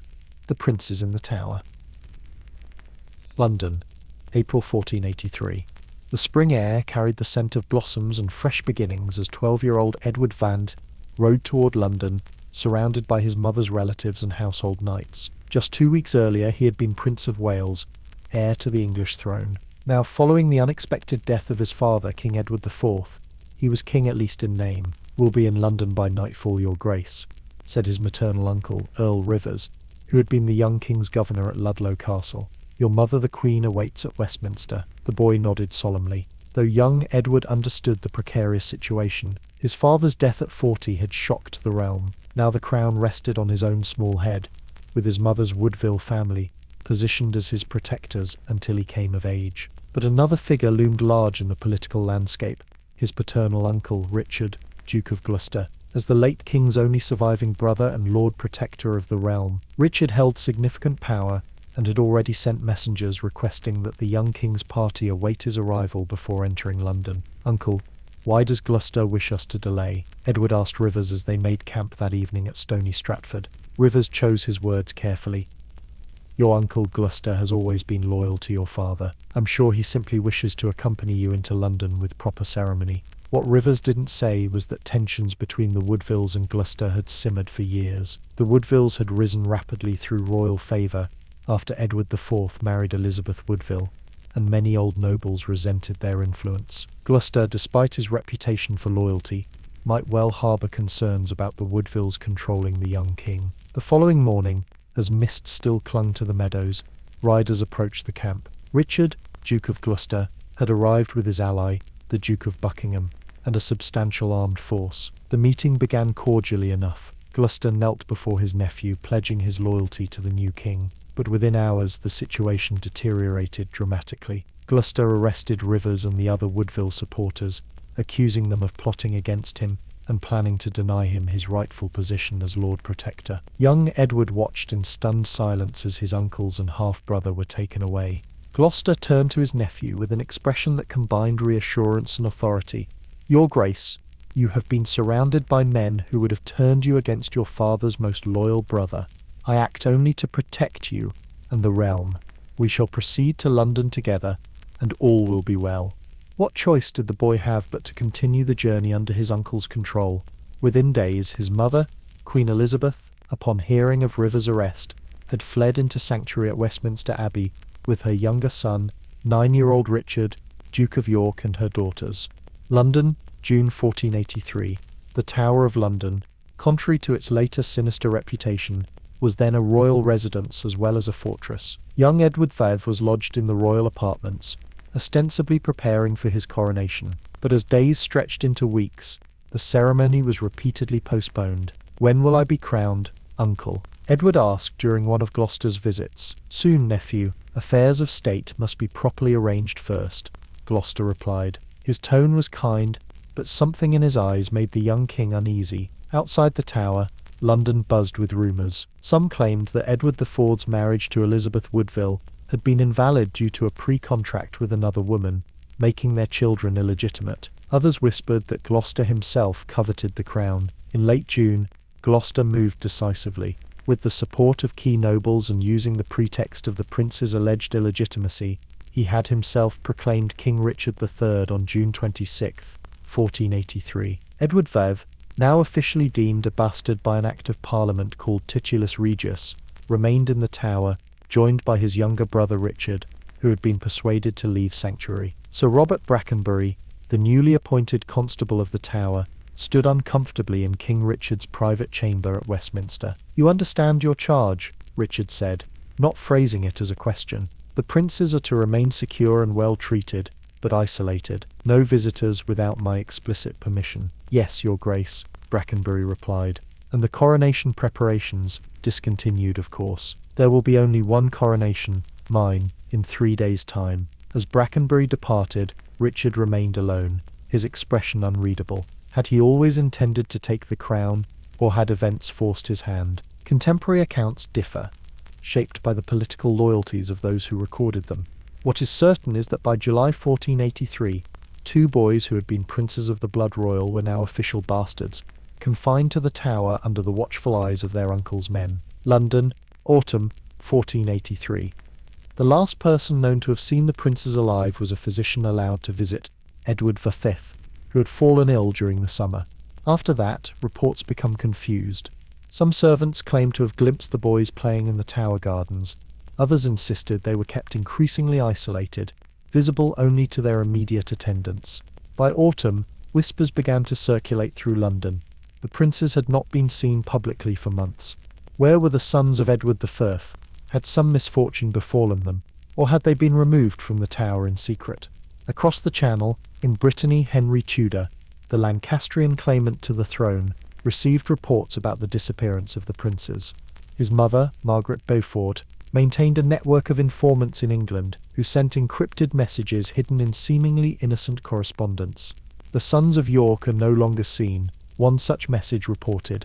"Common folk speak of foul deeds in the Tower. Whether truth or rumour, many believe the boys are dead, and fingers point toward the new king."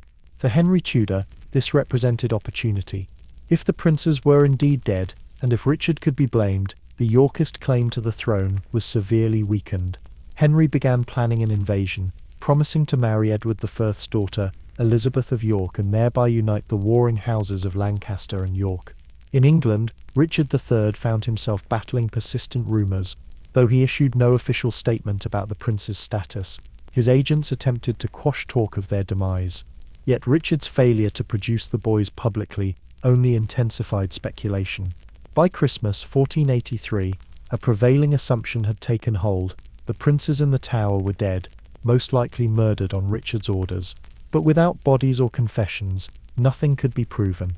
The boys had simply vanished from history, creating one of its most enduring mysteries. London, August 1485. The Battle of Bosworth Field changed everything. Richard III died fighting, the last English king to fall in battle, and Henry Tudor claimed the crown as Henry VII, first of a new dynasty. Among Henry's first acts was the repeal of Titulus Regius, the legislation that had declared Edward IV's children illegitimate. This legally rehabilitated the princes and their sisters, one of whom, Elizabeth of York, became Henry's queen. But oddly, Henry made no public investigation into the prince's fate, nor did he explicitly accuse Richard of their murder, though such accusations would have helped to legitimize his overthrow of the Yorkist king. This silence has puzzled historians for centuries. If Henry knew the princes were dead, why not produce evidence and blame Richard explicitly? If he believed them alive, why not search for them? Some have suggested that Henry himself might have had something to hide. Perhaps the princes still lived when he took the throne, and his own agents dispatched them. Others propose that Henry simply preferred ambiguity. Alive or dead, missing princes posed a threat to his rule. During Henry's reign, only one significant claimant emerged, Perkin Warbeck, who claimed to be Richard, Duke of York, having supposedly escaped the Tower while his brother Edward was killed. For nearly 8 years, Warbeck maintained this identity, receiving support from various European monarchs hostile to Henry VII. When Warbeck was finally captured in 1497, he confessed to being an impostor before his execution. Yet questions lingered. Why had so many European rulers, who presumably had access to good intelligence, accepted Warbeck as the legitimate Duke of York? Had Henry extracted a false confession under duress? The mystery of the princes remained unsolved, feeding centuries of debate. London, 1674. Workers renovating the White Tower within the Tower of London made a startling discovery. While dismantling a staircase leading to the Chapel of St. John, they uncovered a wooden chest containing the skeletons of 2 children, buried beneath roughly 10 feet of accumulated building material. The bones were not immediately connected to the princes. The workers, seeing nothing particularly valuable, reburied them in a common grave. Only later did someone recall the historical mystery and suggest these might be the remains of Edward V and his brother. On hearing this, King Charles II ordered the bones exhumed and examined. Physicians of the time determined they belonged to children of approximate ages, matching the princes. Charles commanded that they be placed in a marble urn and interred in Westminster Abbey with appropriate ceremony. Yet, by modern standards, this 17th century examination proved nothing conclusive. No scientific methods existed to confirm the identities, determine the cause of death, or establish when they died. The mystery remained, albeit with a new tantalizing clue.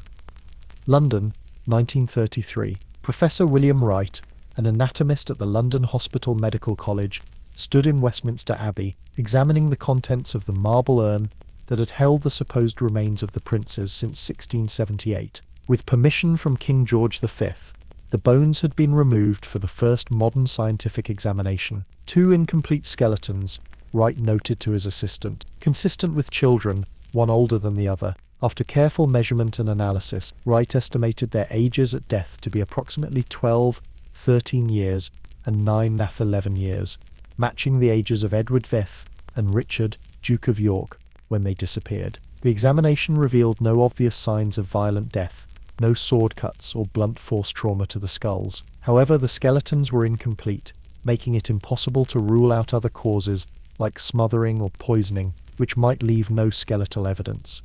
Perhaps most significant, using the dental development and bone measurement techniques available in the 1930s, Wright concluded that the remains were indeed consistent with 2 boys of royal birth, well-nourished and healthy until their deaths. The bones were returned to Westminster Abbey, where they remain today. Despite Wright's examination, definitive proof of their identity remained elusive. Without DNA testing, which didn't exist in 1933, certainty was impossible. London, present day. Dr. Eleanor Richards closed the file containing the latest historical analysis of the princes in the Tower case. As a forensic anthropologist with a passion for historical mysteries, she had spent years researching this particular enigma. The evidence remains inconclusive, she explained to her graduate students gathered in her office at King's College London. And frustratingly, we can't apply modern forensic techniques because permission for a new examination of the Westminster bones has been consistently denied. So we'll never know for certain,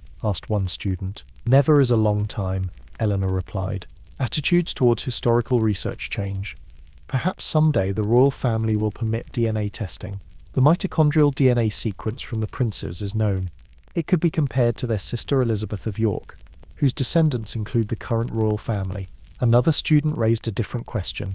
Beyond the identity of the remains, do you think we'll ever know who was responsible for their deaths? Was it Richard III? Eleanor sighed. This was the heart of the controversy that had raged for over 5 centuries.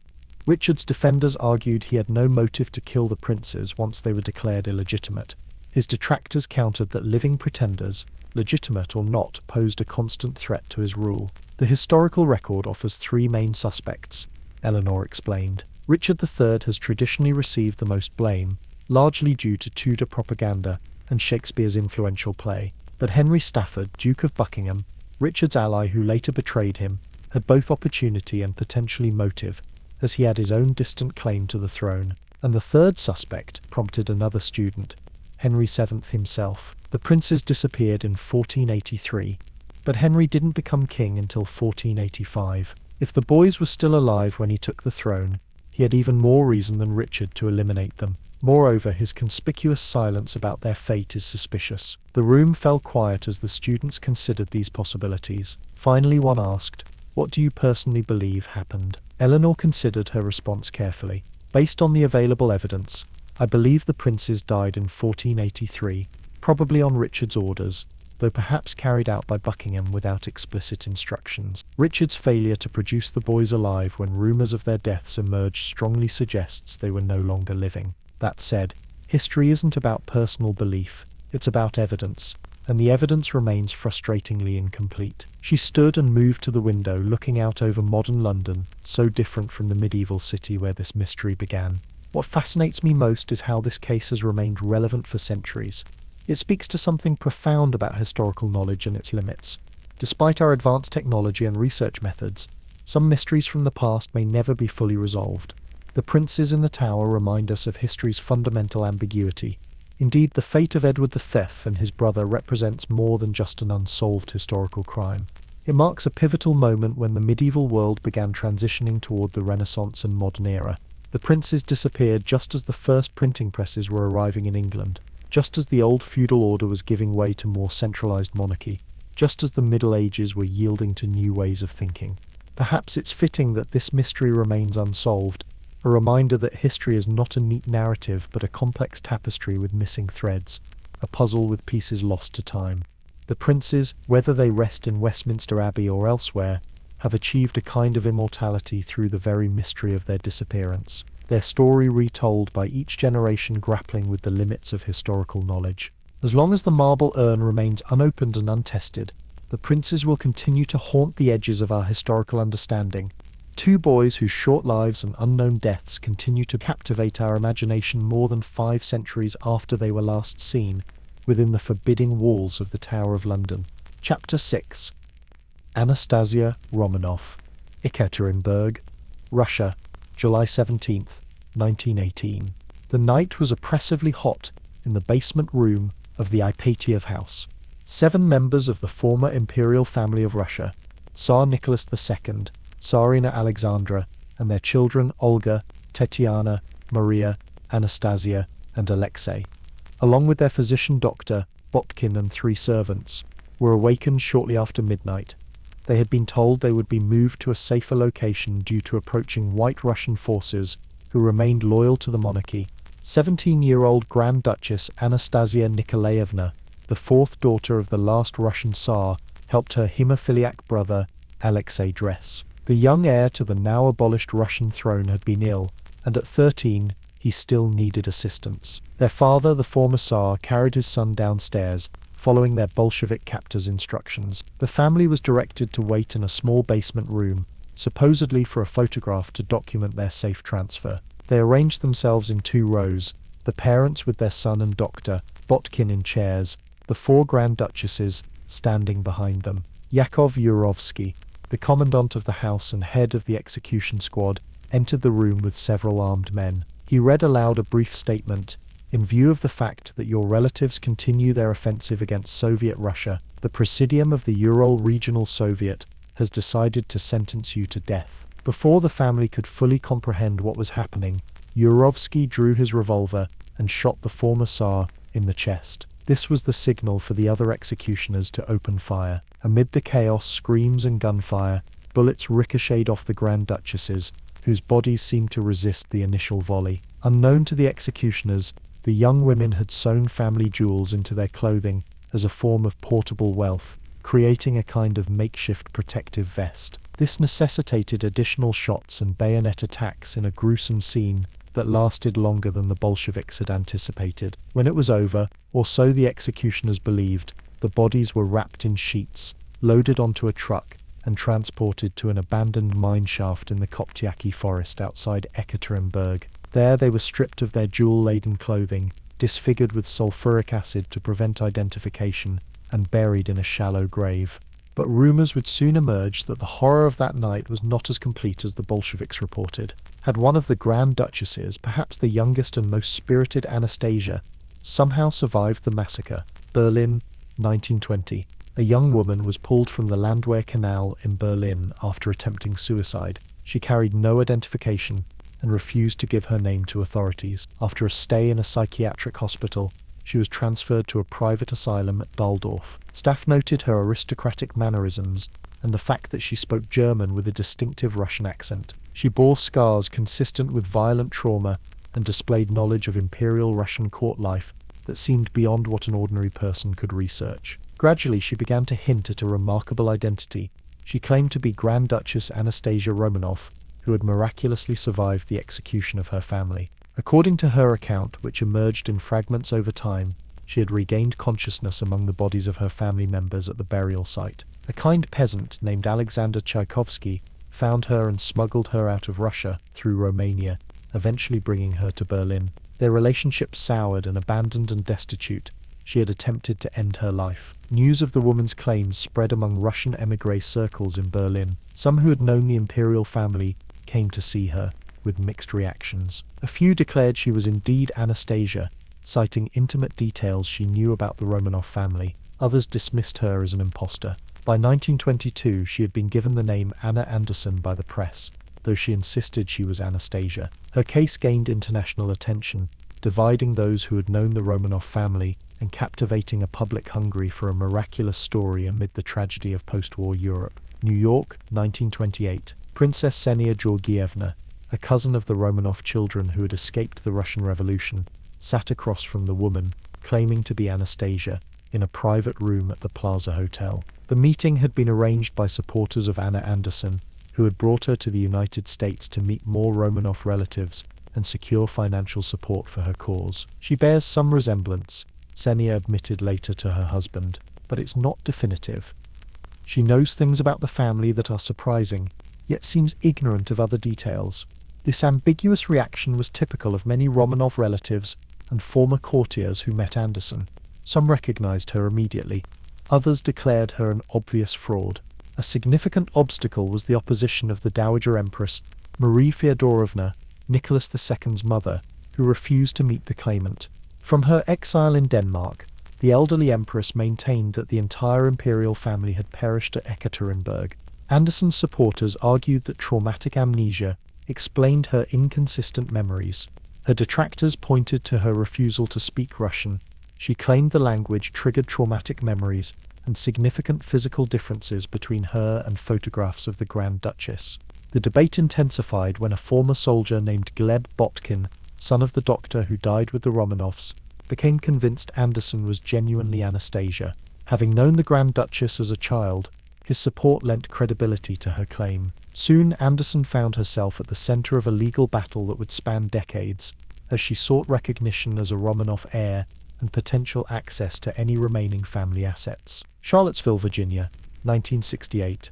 Anna Anderson, now in her late 60s, lived quietly in a small house with her husband Jack Manahan, an eccentric history professor who had championed her cause for years. After decades of legal proceedings in German courts, which ultimately ruled her claim not proven rather than definitively rejected, Anderson had moved to the United States and maintained a lower profile. Her story had inspired books, plays, and films, but the woman at the center of the controversy had grown weary of the constant scrutiny. When reporters occasionally found their way to her door, she would sometimes deny being Anastasia at all, only to reassert her claim in private conversations. The world wanted a fairy tale, she told a rare visitor allowed into her home. They wanted to believe that someone escaped that basement in Ekaterinburg.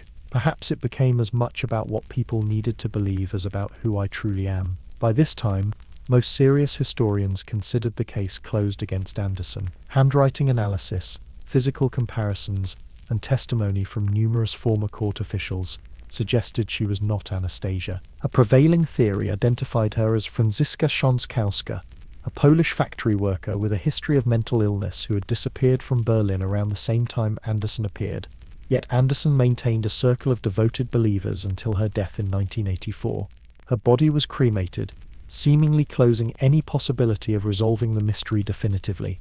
Ekaterinburg, Russia, 1991. The collapse of the Soviet Union created new opportunities for investigating the fate of the Romanovs.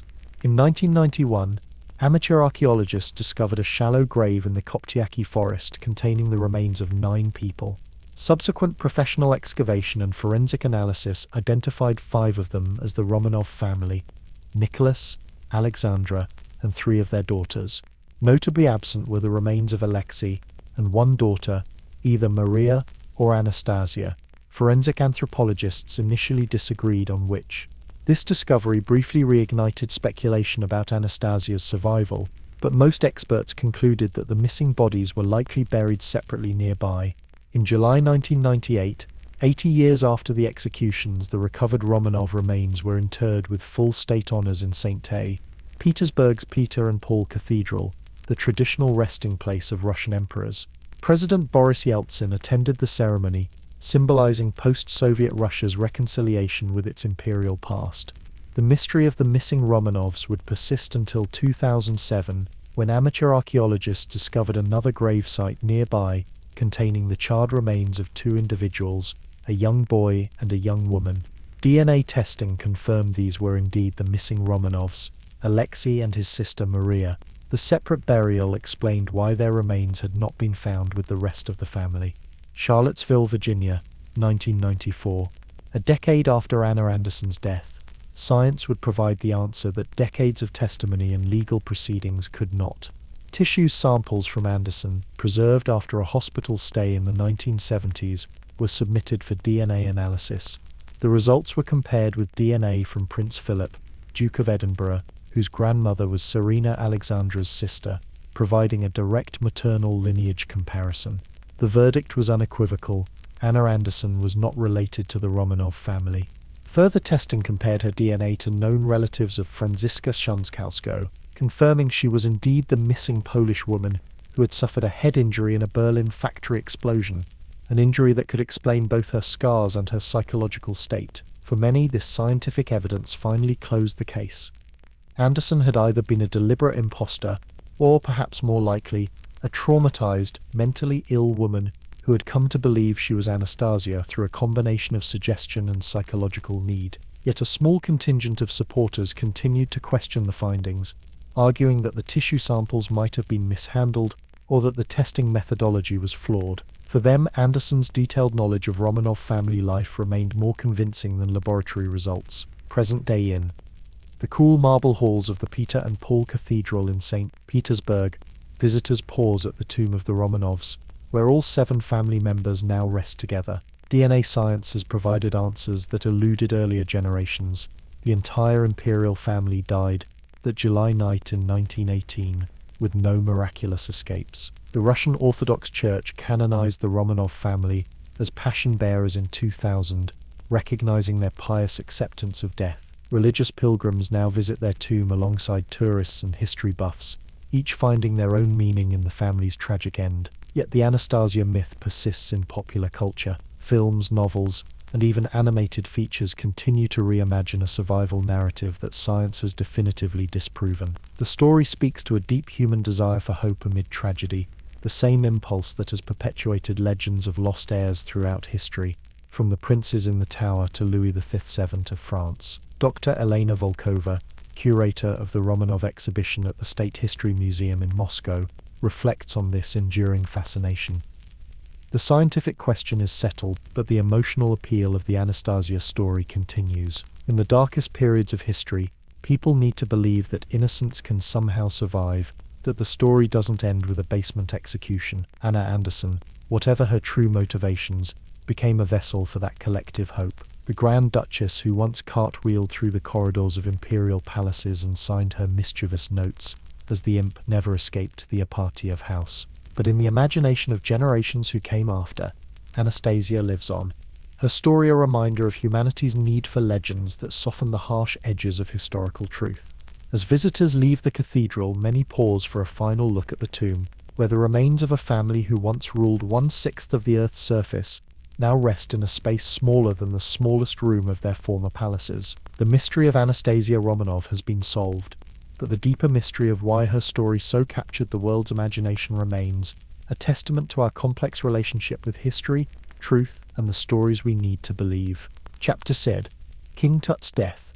Thebes, Egypt, 1870 CE. The royal physician Pentu knelt before the bed of the young pharaoh, his face betraying the gravity of the situation despite years of professional composure. Tutankhamun, not yet 20 years old, lay pale and feverish, his breathing shallow and laboured. For days the king's condition had deteriorated steadily, confounding the efforts of Egypt's finest healers. "What news do you bring me, Pentu?" asked the elderly vizier who had mentored the boy king since his ascension to the throne at the age of 9. "Will our lord recover?" Pentu rose slowly, his eyes downcast. "The king's fever grows stronger. The leg wound has worsened despite our poultices and incantations. I fear that Sekhmet's burning breath has entered his blood." E.T. nodded grimly. The pharaoh had broken his leg weeks earlier, some said during a chariot accident. Others whispered of a fall while hunting. Whatever the cause, the injury had not healed properly. Infection had set in, bringing with it the consuming fever that now threatened to extinguish the life of Egypt's ruler. In the antechamber beyond the royal bedchamber, the young queen Ankhesenamun paced anxiously. Just 18 herself and already widowed once before her marriage to Tutankhamun, she faced an uncertain future should her husband die. As the last remaining daughter of the heretic pharaoh Akhenaten, her royal blood made her both valuable and vulnerable in the complex power dynamics of the Egyptian court. General Horemheb, commander of Egypt's armies, stood at the periphery of the gathering nobles, his face impassive but his mind calculating. If the young king died without an heir, and Ankhesenamun had thus far borne only 2 stillborn daughters, the succession was unclear. As a military leader with no royal blood, Horemheb could not claim the throne directly, but his influence would certainly shape what came next. Back in the royal chamber, Tutankhamun stirred, his eyes opening briefly. "Ankhesenamun," he whispered. The queen was quickly summoned to her husband's side. Taking his hand, she leaned close to hear his faint words. What passed between them in those final moments would never be recorded by Egypt's scribes. Perhaps it was merely a personal goodbye, or perhaps something more consequential, a final wish or command that would influence the turbulent events to follow. By nightfall, Egypt's golden child, the boy king who had led his nation back to traditional worship after his father's religious revolution, was dead.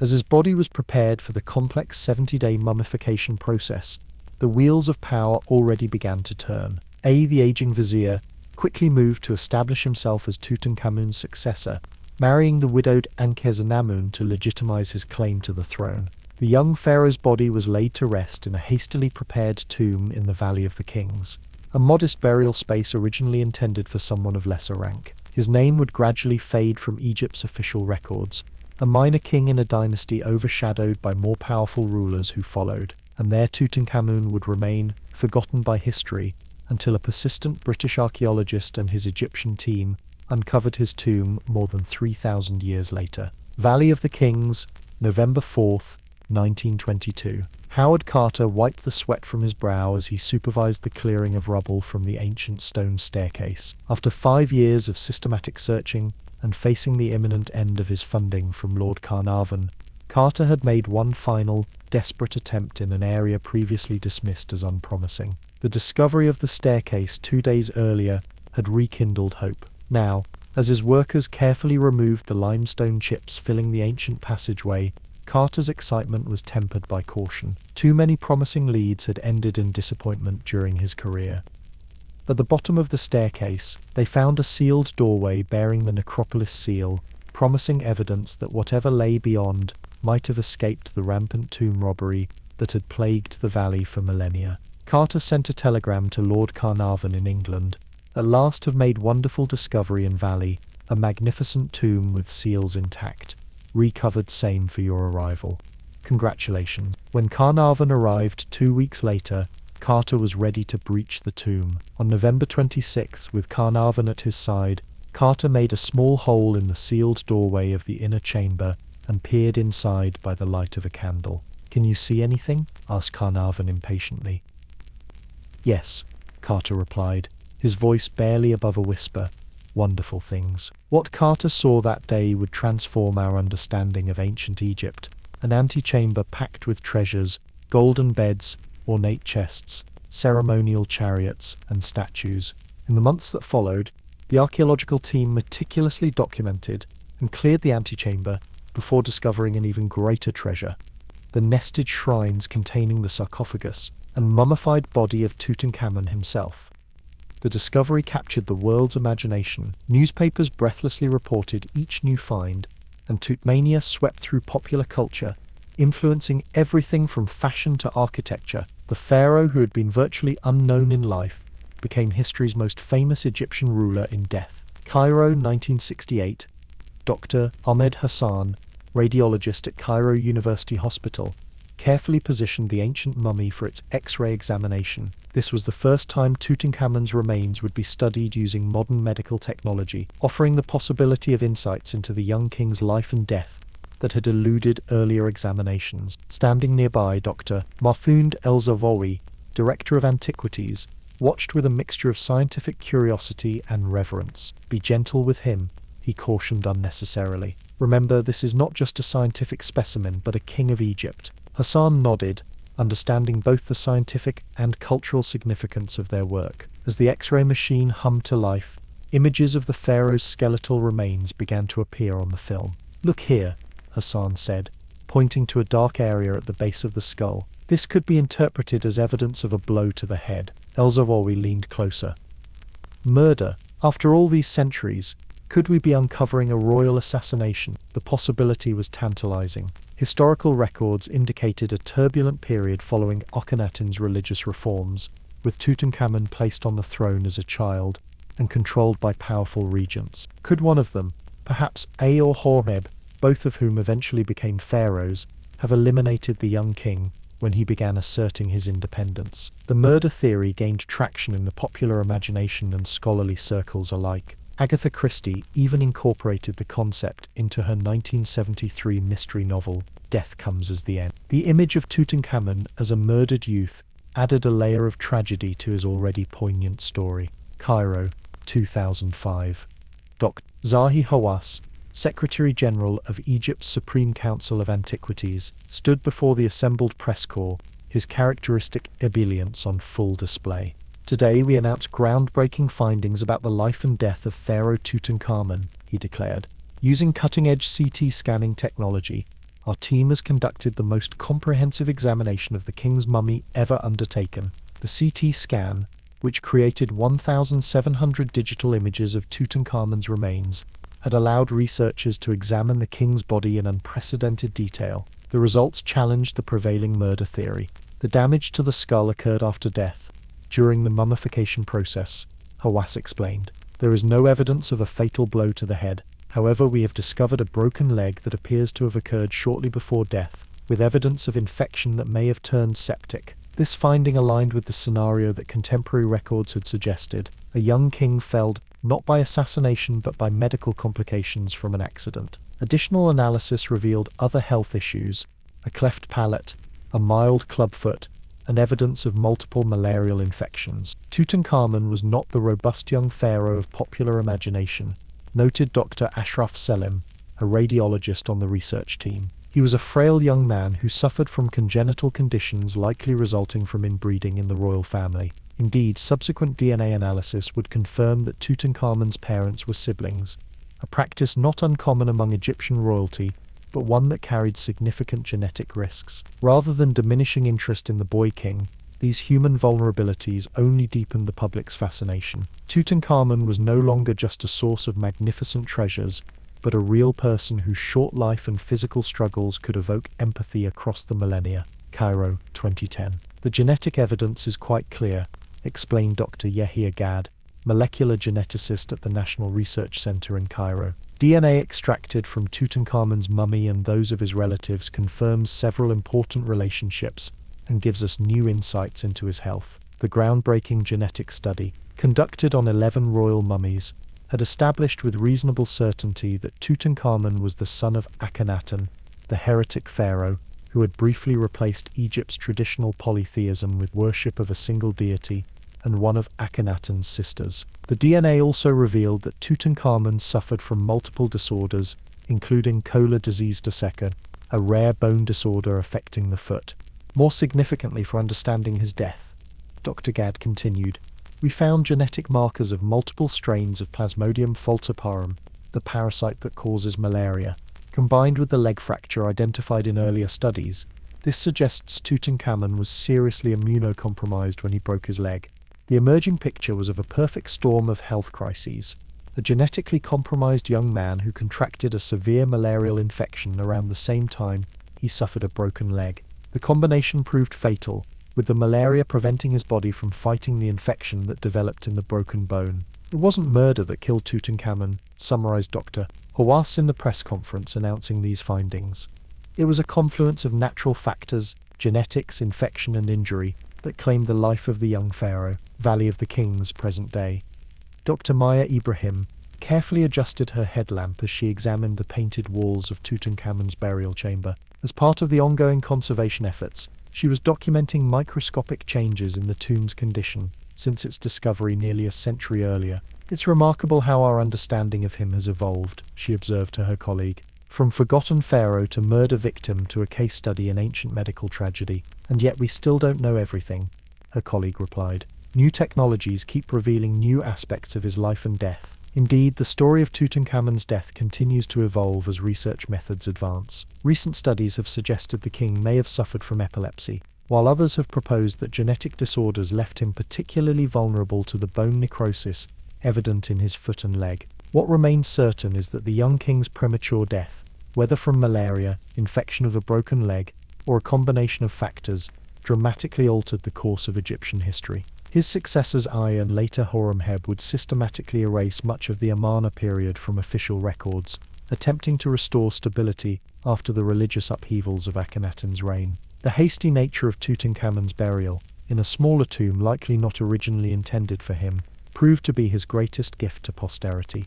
While the lavish tombs of more prominent pharaohs were systematically looted over the centuries, Tutankhamun's modest resting place was eventually forgotten, its entrance covered by debris from later constructions.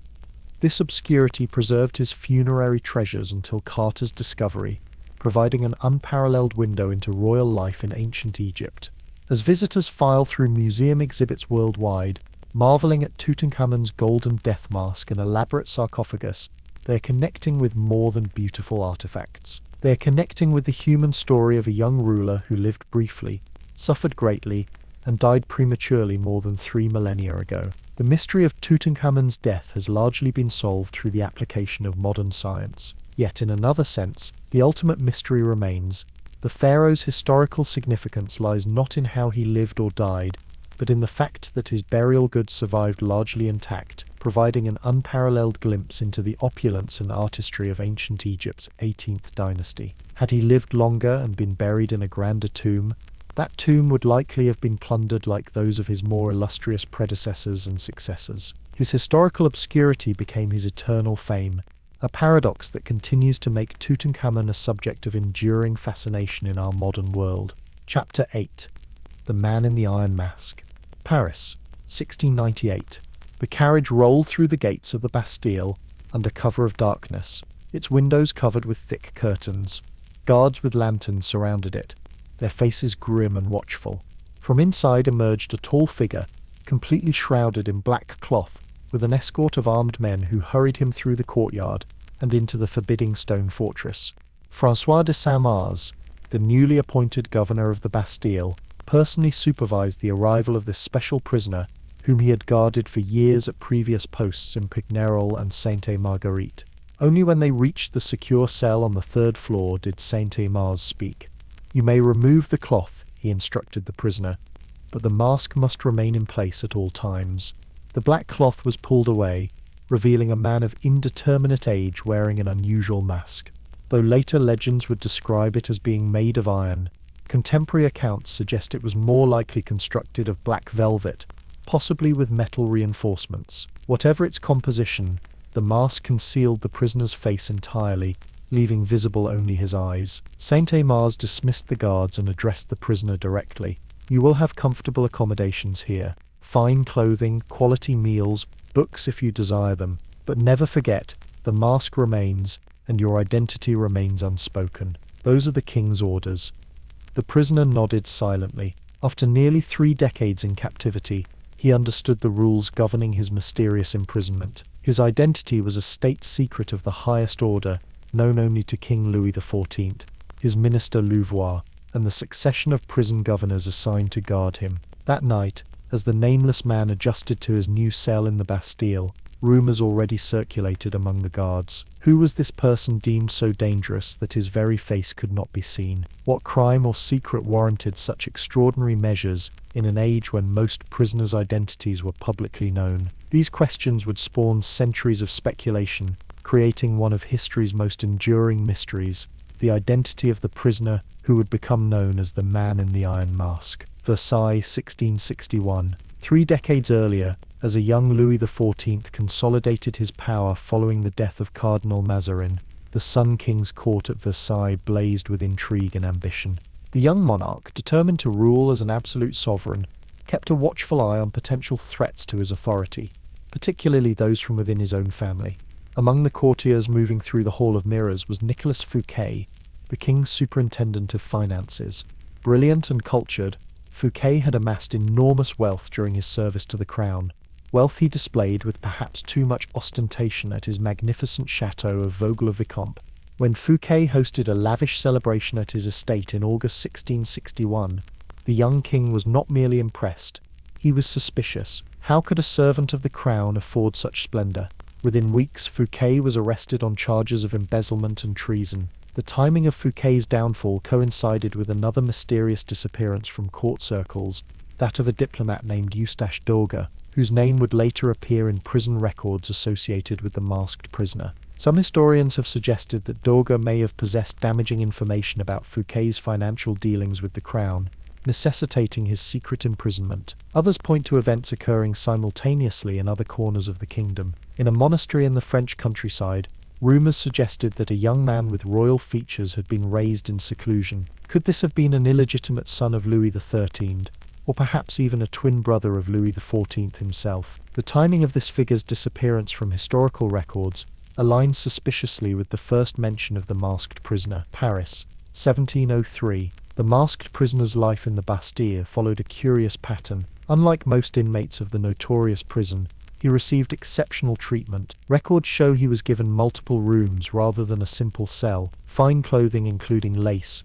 and meals of unusual quality. He had access to books and other comforts generally denied to prisoners. Yet these privileges came with extraordinary restrictions. No one was permitted to see his face or hear him speak about his identity or past. When physicians attended him, the mask remained in place. Guards were instructed to kill him immediately should he attempt to communicate his identity to anyone. On November 19, 1703, after 5 years in the Bastille and over 30 years in various prisons, the mysterious prisoner died. The governor, St. Mars, reported the death to his superiors in deliberately vague terms, never using a name. The death certificate listed the prisoner as Marchioli, aged about 45 years, a conspicuously generic identification. Following the prisoner's death, extraordinary measures were taken to erase all evidence of his existence. His cell was reportedly stripped bare, the walls scraped and whitewashed, the furniture burned, and all items that might have borne his writing destroyed. The body itself was buried under the name Marchioli in the cemetery of St. Paul's Church, with the face reportedly disfigured before burial to prevent any posthumous identification. These extreme precautions only fueled speculation. If the prisoner had been a common criminal or even a typical political prisoner, such measures would have been unnecessary. Clearly, the very knowledge of this man's identity posed a threat to the French state, a threat that persisted even beyond his death. Paris, 1789. When revolutionaries stormed the Bastille on July 14, 1789, they discovered only 7 prisoners inside the fortress that had become a symbol of royal tyranny. The man in the iron mask had been dead for nearly a century, but his legend lived on in the popular imagination. Among the crowd that day was a young writer named Jean-Charles Dominique de la Crételle, who would later publish speculative accounts of the masked prisoner. The revolution, with its wholesale rejection of monarchical secrecy, created fertile ground for theories about the king's mysterious prisoner. Voltaire, the influential philosopher, had already suggested in his 1751 work, The Age of Louis XIV, that the prisoner was an illegitimate brother of the king. During the Revolutionary period, this theory gained particular traction, as it perfectly encapsulated the perceived cruelty and arbitrary power of the Bourbon monarchy. As the revolution progressed toward the execution of Louis XVI in 1793, pamphlets circulated suggesting that the man in the iron mask represented the monarchy's darkest secret, a legitimate heir to the throne, imprisoned so that Louis XIV could rule without challenge. The story became a powerful piece of revolutionary propaganda, illustrating the corruption of the system they sought to overthrow. In this highly charged political context, historical accuracy became secondary to narrative power. The velvet mask of contemporary accounts transformed into iron in the popular telling, making the prisoner's fate seem even more horrific, and the monarchy's actions more tyrannical. Paris, 1840. Alexandre Dumas sat at his writing desk, quill in hand, crafting what would become one of the most popular versions of the Iron Mask legend. His novel, The Vicomte of Bragelonne 10 years later, the final installment in his D'Artagnan romances, presented the masked prisoner as Philippe, the identical twin brother of Louis XIV. In Dumas's telling, Philippe was the firstborn and therefore the rightful king, but had been hidden away to prevent complications in the succession. When Philippe was discovered and attempted to take his rightful place, Louis had him arrested and condemned to spend his life behind an iron mask, his face concealed to hide the identical resemblance that would reveal the king's greatest secret. Dumas's version, though historically dubious, captured the public imagination. It combined political intrigue, royal scandal, and profound human tragedy in a narrative that reflected 19th century romantic sensibilities. Through translations and adaptations, including numerous films in the 20th century, Dumas's interpretation would become the most widely known version of the story internationally. What made the tale so enduring was not just its dramatic potential, but its tantalizing plausibility. Louis XIV, known as the Sun King, had cultivated an aura of divine right and unquestionable authority. The idea that he might have imprisoned his own brother to secure his position seemed consistent with his absolute approach to power. Cambridge, England, 1908. Professor Alfred Hutton carefully examined the prison records and correspondence from Louis XIV's reign spread across his university office. After years researching the Iron Mask mystery, he believed he had identified the most likely candidate, Eustache d'Aure. The timing fits perfectly, he explained to a colleague. d'Aure disappears from public life in 1669, exactly when Saint-Mars receives instructions about a new prisoner requiring extraordinary security measures. But who was d'Aure? Historical records suggested he was a valet or minor noble who had served in important households. What secret could such a man possess that would warrant decades of such careful imprisonment? Hutton's theory, later expanded by 20th century historians, was that d'Aure had been a valet to Cardinal Mazarin, Louis XIV's chief minister, and had knowledge of financial irregularities, or perhaps state secrets involving negotiations with England. Other scholars suggested d'Aure might have been involved in the notorious affair of the poisons, a scandal involving allegations of witchcraft and poisoning among the French nobility. The mask wasn't about hiding his identity from others, Hutton proposed. It was about preventing him from speaking. A valet in great households would have overheard many state secrets. The mask was a physical reminder of his obligation to silence. Paris, present-day Dr. Sophie Lemoyne, curator at the Museum of French History, adjusted her glasses as she examined the latest scholarly article on the Iron Mask mystery. After centuries of speculation, historians had narrowed the likely candidates to a handful of possibilities, with Eustache d'Aure still considered the most plausible. What fascinates me, she explained to a group of visiting students, is not just who this prisoner might have been, but how his story has evolved over time to reflect changing attitudes toward power and secrecy. Indeed, each era had interpreted the mystery according to its own preoccupations. In the Revolutionary period, the prisoner represented royal tyranny. In the Romantic 19th century, he became a tragic figure of noble birth, unjustly confined. During the Cold War, some historians saw parallels with political prisoners disappeared by authoritarian regimes. We'll likely never know with absolute certainty who wore the mask, Sophie concluded. The deliberate destruction of records and the distortions introduced by centuries of speculation have obscured the historical truth. But perhaps that's why the story endures. It remains open to interpretation, a mirror reflecting our own concerns about power, identity, and the state's control over individuals. What can be stated with reasonable confidence is that a prisoner of unusual importance was held in extraordinary conditions of secrecy during Louis XIV's reign. Contemporary records confirm this much. The prisoner was transported between various fortresses with extreme security measures, always wearing a mask or other face covering in the presence of anyone who might identify him. The most compelling candidates for his identity include Eustache Dolger, possibly a valet with knowledge of state secrets or financial irregularities; Count Ercole Antonio Mittioli, a diplomat who betrayed Louis XIV's planned purchase of the fortress of Casale from the Duke of Mantua; a renegade general or noble involved in conspiracies against the crown, such as the Fronde rebellions that marked Louis XIV's early reign; an illegitimate half-brother of Louis XIV, though the twin theory popularized by Dumas has been largely dismissed by serious historians due to the well-documented circumstances of Louis XIV's birth; a religious figure involved in sensitive matters between France and the Vatican during a period of tense church-state relations. Whatever the truth, the man in the iron mask has transcended historical specificity to become an archetype, the secret prisoner whose very existence threatens the established order. From the Count of Monte Cristo to modern superhero narratives, the concept of the hidden prisoner continues to resonate in our cultural imagination. As visitors to Paris walk past the site where the Bastille once stood, few realize that the most famous prisoner associated with that fortress died decades before the revolution that destroyed it. Yet his shadowy presence continues to haunt our collective understanding of absolute power and its secrets, a ghost from the age of divine right monarchy that still whispers to our democratic era about the dangers of state secrecy and the thin line between security and tyranny. The iron mask, whether literal or metaphorical, remains a powerful symbol of the lengths to which authority will go to conceal inconvenient truths, and of the enduring human fascination with mysteries that lie just beyond the reach of historical certainty. Chapter 9. The Amber Room. Königsberg, Prussia, 1700, master craftsman Gottfried Wolfram stepped back to admire the amber panel before him, its honey gold surface catching the late afternoon light streaming through the workshop windows. For over 3 years he and his team had laboured under the direction of Danish amber master Gottfried Thurau, creating what would become known as the eighth wonder of the world. "Magnificent," said Andreas Schlüter, the royal architect who had conceived the ambitious project.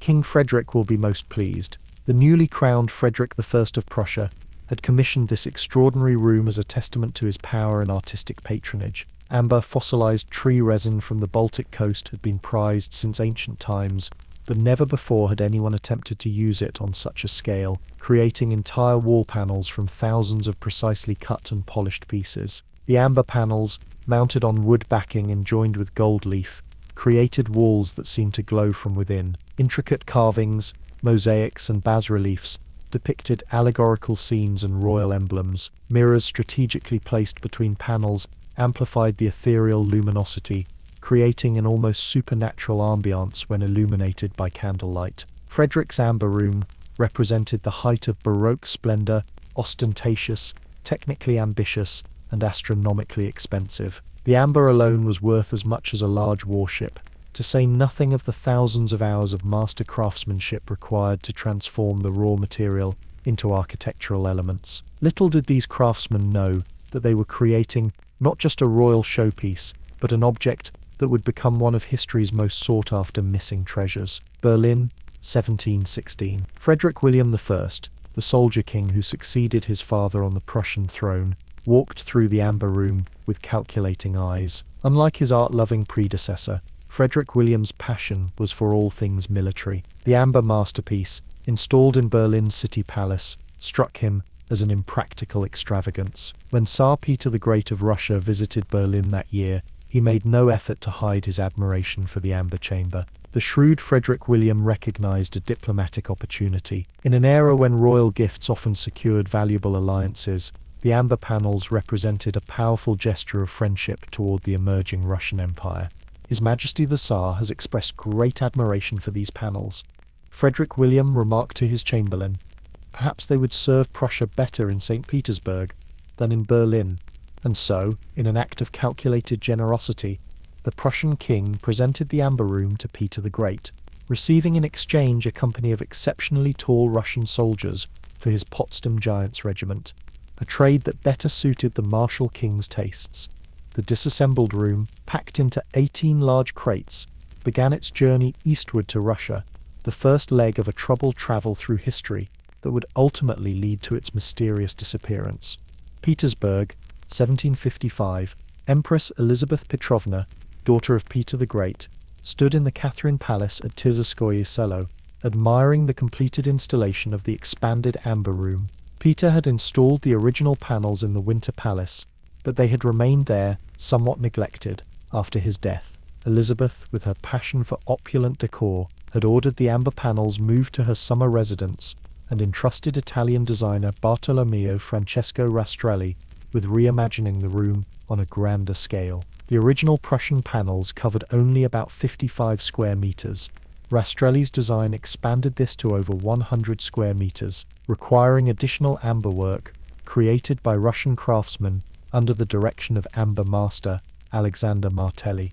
"It exceeds my expectations," the Empress told Rastrelli as they toured the completed chamber. "The effect is truly heavenly," and indeed the room seemed to capture sunlight itself in solid form. The amber glowed in shades ranging from honey to deep cognac, with inclusions that caught the light like gold flecks suspended in amber. Gilded wood carvings framed the panels, while Florentine and Russian Pietra dura mosaics depicting the five senses added further dimension to the design. Over the next century and a half, the amber room would serve as a private royal retreat, diplomatic reception room, and cabinet of curiosities housing Frederick the Great's amber collection. Catherine the Great, Elizabeth's successor, particularly favoured the room, adding even more precious embellishments to what was already one of the most valuable artistic creations in Europe. Foreign visitors fortunate enough to be granted access described the room in terms approaching religious awe.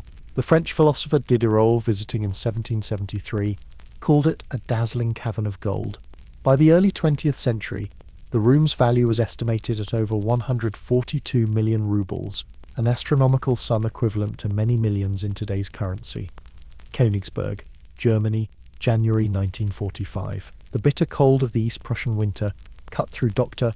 Alfred Rody's coat as he supervised workers carrying crates into the depths of Königsberg Castle. As curator of the city's art collections, Rody had been entrusted with the precious secret that now lay packed in these wooden boxes, the panels of the amber room. The room's journey to this moment had been circuitous and desperate. When Nazi Germany invaded the Soviet Union in 1941, Soviet curators at the Catherine Palace had attempted to disassemble and evacuate the amber panels. But the brittle amber, nearly 2.5 centuries old, began to crumble at their touch. With German forces approaching rapidly, they attempted to hide the room behind ordinary wallpaper. The disguise failed to fool the invaders. Army Group North included special art looting units tasked with seizing cultural treasures. Under the direction of art historian Dr. Rody, who had published studies on the amber room before the war, German soldiers carefully removed the panels over 36 hours and transported them to Königsberg, the historic Prussian city where the room had been created. For 2 years, the amber room was reassembled and displayed in Königsberg Castle's museum. But by late 1944, the advancing Red Army threatened the city, making the room's position precarious. "Store them in the castle cellars," Reichsmarschall Hermann Goering had ordered. Under no circumstances must this treasure fall back into Russian hands. Now, as Soviet artillery could be heard in the distance, Rody directed the secret relocation of the crates. According to some accounts, he may have hidden them in one of several possible locations: a remote corner of the castle cellars, an abandoned mine shaft outside the city, or even in a bunker beneath the city's zoo. Whatever his plan, it was overtaken by events. In January 1945, British bombers devastated Königsberg. In April, after a fierce 4-day battle, the city fell to the Soviets. In the chaos of war's end, both the amber room and Dr. Rode vanished. The curator reportedly dying of typhus, though some sources suggest he may have been interrogated and executed by Soviet forces seeking information about the room's whereabouts. Despite intensive Soviet searches in the ruins of Königsberg, renamed Kaliningrad after its annexation by the USSR, the amber room was never found. Had it been destroyed in the bombing? Hidden elsewhere before the city's fall? Secretly transported to another location? The answer remains one of the great unsolved mysteries of World War II. Moscow, 1979, Colonel Leonid Yurovsky of the KGB reviewed the latest report from his agents in West Germany. For over 3 decades, the Soviet Union had been quietly but persistently searching for the lost Amber Room, deploying intelligence officers alongside more conventional archaeological expeditions. "Another false lead," he muttered, closing the file. A tip that part of the room had been spotted in a private collection in Munich had proven unfounded, merely some unrelated amber artifacts of Baltic origin. The quest for the Amber Room had become something of an obsession for certain factions within the Soviet government. Beyond its immense material value, the room had acquired symbolic significance as a piece of Russian cultural heritage plundered by the Nazis. Its recovery would represent a final victory over the German invaders, even decades after the war's end. Various theories about the room's fate had emerged over the years. The most straightforward explanation suggested that the room was destroyed during the British bombing of Königsberg in 1944, or in the subsequent Soviet assault on the city. Another theory held that the panels were loaded onto the Wilhelm Gustloff, a German evacuation ship that was sunk by a Soviet submarine in January 1945, with the loss of over 9,000 lives. Some believed the amber was secretly transported to mine shafts or bunkers elsewhere in Germany, with locations known only to officials who died or disappeared during the war's chaotic final days. The most tantalizing possibility was that the room survived intact, hidden in a forgotten bunker or repurposed and disguised in some private collection, awaiting rediscovery. Throughout the Cold War, the search continued on both sides of the Iron Curtain. East German authorities conducted systematic excavations around Kaliningrad. West German journalists and treasure hunters followed up on rumors and deathbed confessions from former Nazi officials. Even American intelligence showed interest, with some reports suggesting the CIA maintained a file on the Amber Room as a potential bargaining chip in Cold War negotiations. Despite these efforts, by the end of the 1970s, no conclusive evidence of the room's fate had emerged. The trail, like amber itself, had hardened and preserved a mystery that continued to tantalize historians, art lovers, and treasure hunters alike. Tsarskoye, Selo, Russia, 2003. The golden light of a spring afternoon filtered through the windows of the Catherine Palace, as President Vladimir Putin and German Chancellor Gerhard Schröder walked into the reconstructed Amber Room. After decades of painstaking work by Russian craftsmen using old photographs, surviving fragments, and traditional techniques, the replica of the lost treasure was complete. A $12 million project, funded largely by German companies, as a gesture of reconciliation. "Magnificent," Schröder remarked, echoing the assessment of Empress Elizabeth nearly 250 years earlier, a symbol of the cultural ties that have endured between our nations despite the tragedies of war. The reconstruction, begun in 1979 and accelerated after the fall of the Soviet Union, represented an extraordinary technical achievement. Modern amber masters had relearned ancient techniques, creating more than 100,000 pieces of amber, precisely cut and fitted to recreate the original designs. The result was as breathtaking as historical accounts described: walls that seemed to capture sunlight and transform it into a warm, honeyed glow that no other material could quite replicate. Yet for all the beauty of the reconstruction, the fate of the original Amber Room continued to haunt historians and treasure hunters. The completion of the replica did nothing to solve the mystery of the original. If anything, it renewed public interest in the lost treasure, inspiring a new wave of expeditions and theories. Lithuania, 2021. Professor Erik Nielsen carefully examined the sonar readings from beneath the murky waters of a lake near the Lithuanian-Russian border. For 3 decades, the Danish historian had been investigating a lead, suggesting that the Amber Room had been hidden in an old German bunker that was now submerged beneath the artificial lake. "This could be our most promising site yet," he told the documentary film crew following his expedition. "We've detected a structure of the right dimensions and at the right depth." Nielsen was just one of dozens of serious researchers and amateur treasure hunters still actively searching for the Amber Room in the 21st century. With the opening of previously classified Soviet archives and the application of new technologies like ground-penetrating radar and advanced sonar, the search had entered a new phase. Recent investigations had focused on several promising leads. Underwater expeditions examined German ships sunk in the Baltic during the final months of World War II, following theories that the amber panels might have been part of a last-ditch evacuation effort. Researchers excavated bunkers and tunnels near Kaliningrad, particularly focusing on complex systems beneath the former Königsberg Zoo. Others investigated a network of tunnels beneath the Polish town of Wałbrzych, where rumors persisted about a Nazi gold train that might have contained the dismantled Amber Room, among other looted treasures. In Germany, investigators followed up on the deathbed confession of a former Nazi officer who claimed knowledge of a mine shaft where treasures including amber wall decorations had been sealed in the war's final days. Despite advanced technology and renewed interest, these expeditions ultimately yielded the same result as all previous searches: tantalizing hints but no definitive evidence of the Amber Room's fate. Present day. The mystery of the Amber Room has now persisted for over 75 years. With each passing decade, the likelihood of its intact recovery diminishes. The amber itself, already fragile in the 1940s after centuries of heating and cooling cycles, would require extraordinary preservation conditions to have survived in recognizable form. Yet the allure of the eighth wonder of the world continues to capture imagination worldwide. The room represents not just an artistic masterpiece but a physical embodiment of European history, created by Prussian and Danish craftsmen, gifted to Russia through diplomatic maneuvering, expanded by Italian designers and Russian artisans, looted during the Nazi invasion, and ultimately vanishing in the chaos of war's end. For Russians, the original Amber Room remains a symbol of cultural patrimony stolen during their nation's greatest trauma. For Germans, the search represents a chance at historical redemption, potentially closing one of the many painful chapters of the Nazi era. For treasure hunters worldwide, it promises the ultimate prize, a lost masterpiece whose value, both cultural and monetary, exceeds almost any other missing artifact.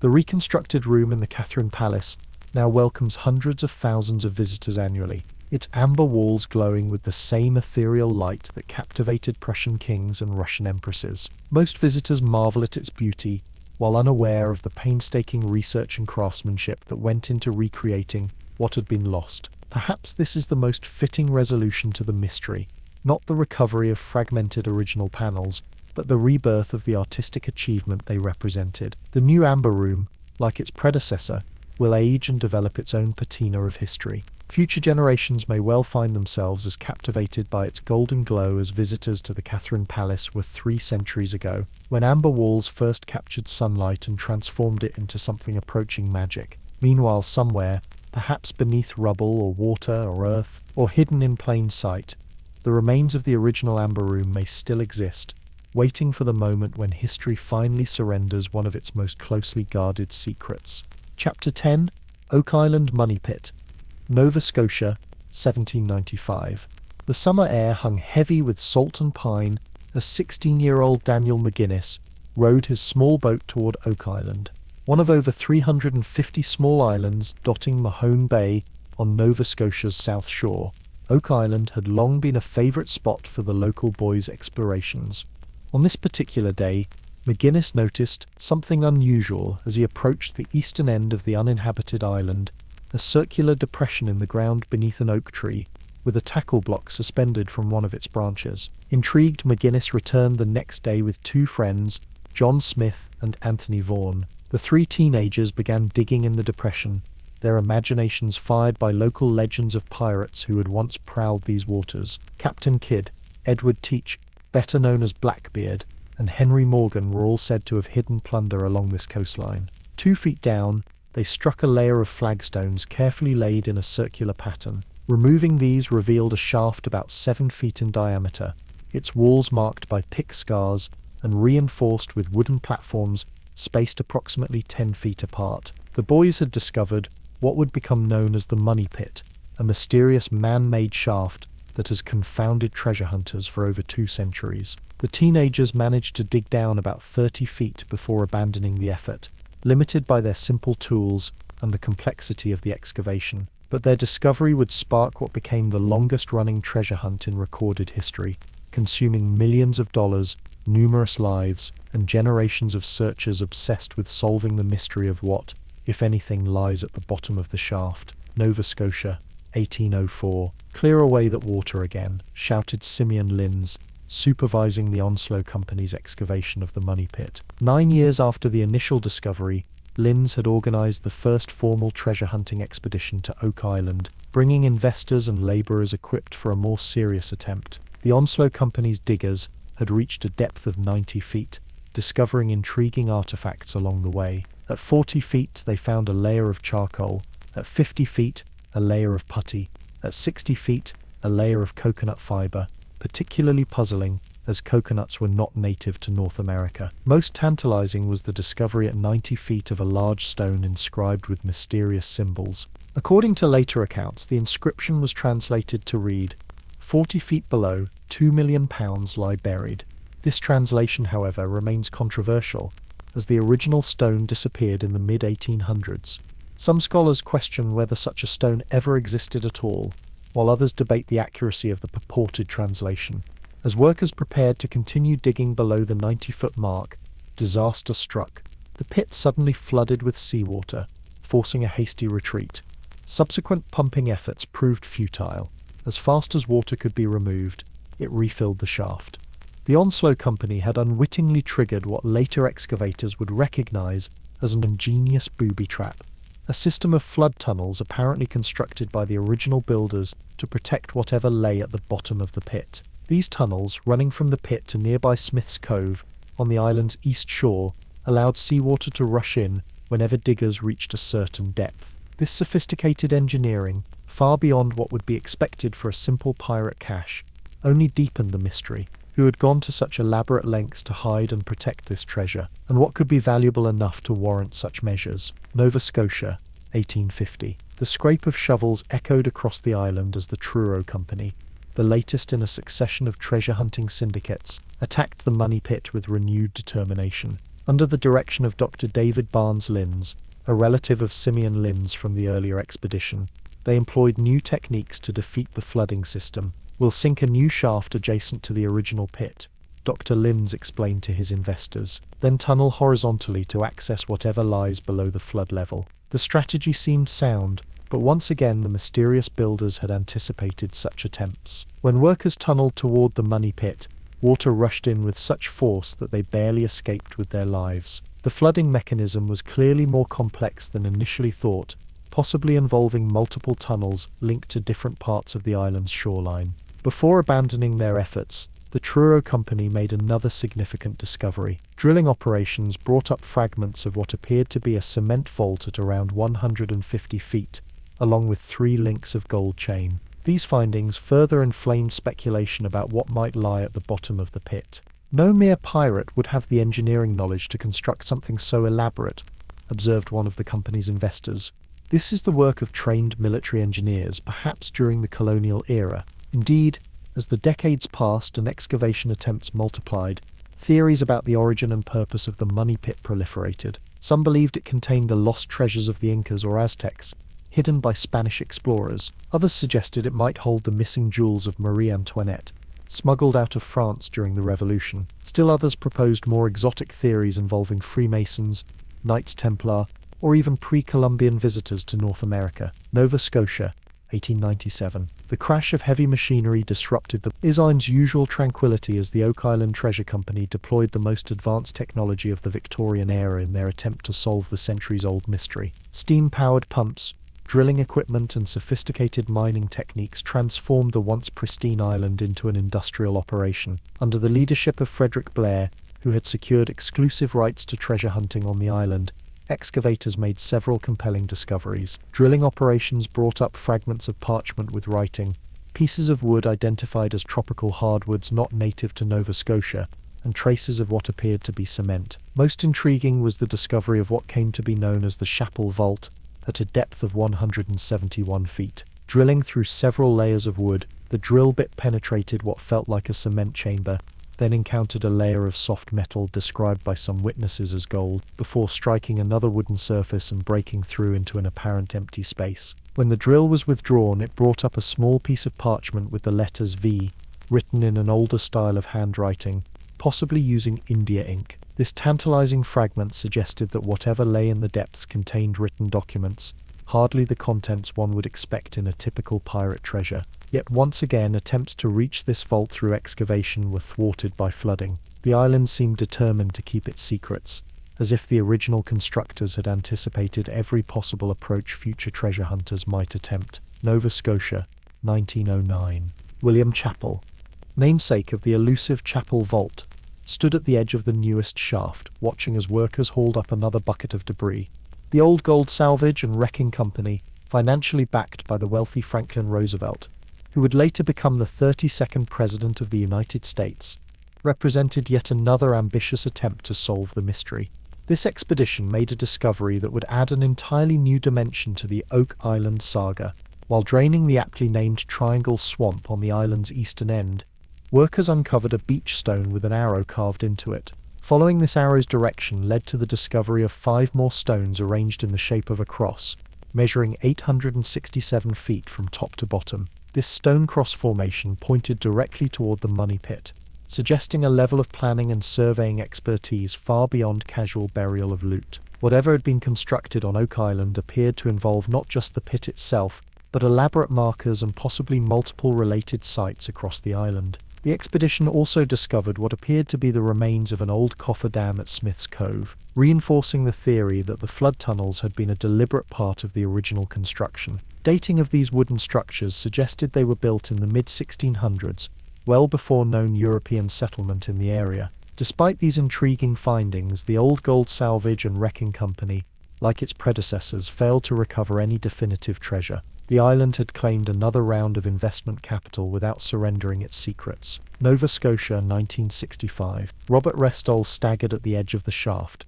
overwhelmed by noxious gases rising from below. Before anyone could reach him, he toppled forward into the pit. His son Robert Jr., seeing his father fall, rushed to help, but was likewise overcome by the fumes and fell in. 2 more workers met the same fate before other team members, realizing what was happening, were able to prevent further tragedy. All 4 men died that day, victims of hydrogen sulfide gas that had accumulated in the shaft, the deadliest single incident in the money pit's long history of claiming lives. The Restall tragedy, as it came to be known, marked a somber turning point in the Oak Island saga, highlighting the very real dangers involved in the quest. Later that same year, Robert Dunfield leased the island and adopted a more industrial approach, bringing in heavy excavation equipment to dig a massive crater 100 feet wide and 134 feet deep around the original money pit area. This brute force method destroyed much of the historical context and archaeological evidence, but still failed to reach any definitive treasure.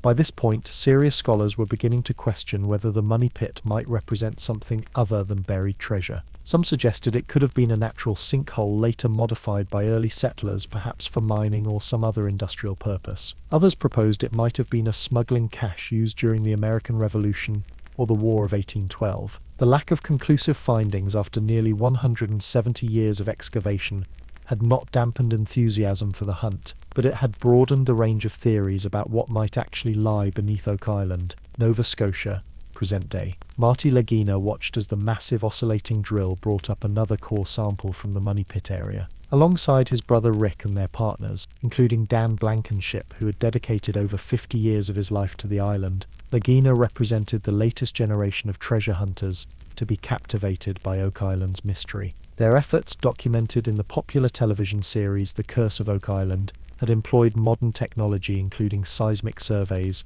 ground-penetrating radar, and sophisticated drilling techniques. These methods had revealed compelling evidence of human activity on the island predating known European settlement, including coconut fiber, carbon dated to the 1200s, and a lead cross, potentially linked to the Knights Templar. Each discovery raises more questions than it answers, Rick observed as they examined the latest findings. But that's been the pattern for over 2 centuries now. Indeed, the Oak Island mystery continues to evolve. Recent excavations in the money pit area have uncovered fragments of human bone, parchment, leather bookbinding, and wood from non-native species. Metal detection has located coins and military artifacts dating back to the 1600s. Remote sensing has identified unusual structures beneath the ground in multiple locations across the island. Yet the ultimate prize, if one exists, remains elusive. After more than 225 years of continuous treasure hunting, involving over 40 different expeditions and the expenditure of millions of dollars,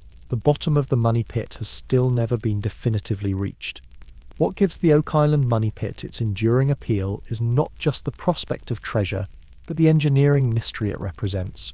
The sophistication of the flood system, the careful planning evidenced by survey markers, and the sheer scale of the original work suggest purpose and expertise that seem anachronistic for the time period when it was presumably constructed. Modern theories about the pit's origins range from the practical to the fantastical.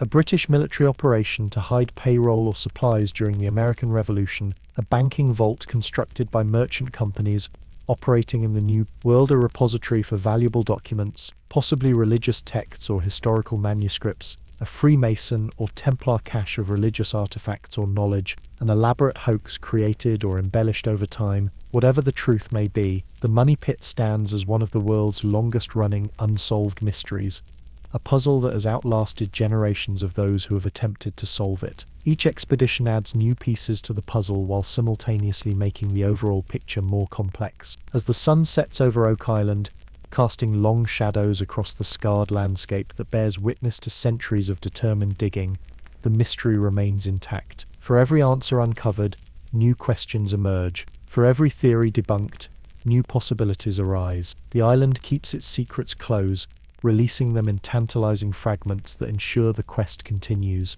Perhaps the true treasure of Oak Island is not gold or silver, but the enduring mystery itself, a reminder that even in our age of technological mastery, some secrets remain buried, waiting for the right combination of persistence, ingenuity, and perhaps luck to finally bring them to light. Chapter 11. Yamashita's Gold. Singapore, 1942. General Tomoyuki Yamashita stood before the ornate desk that had, until recently, belonged to a British colonial administrator.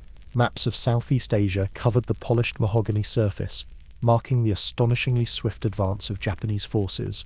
In just 70 days, Yamashita had led his troops to victory over the supposedly impregnable fortress of Singapore, earning him the nickname the Tiger of Malaya. "The shipments from Manila have arrived, General," reported Colonel Takahashi, his aide-de-camp. "The warehouses are secure." Yamashita nodded, satisfied. Beyond the military conquest, his forces had embarked on a systematic program of acquisition, or looting, as his enemies would call it.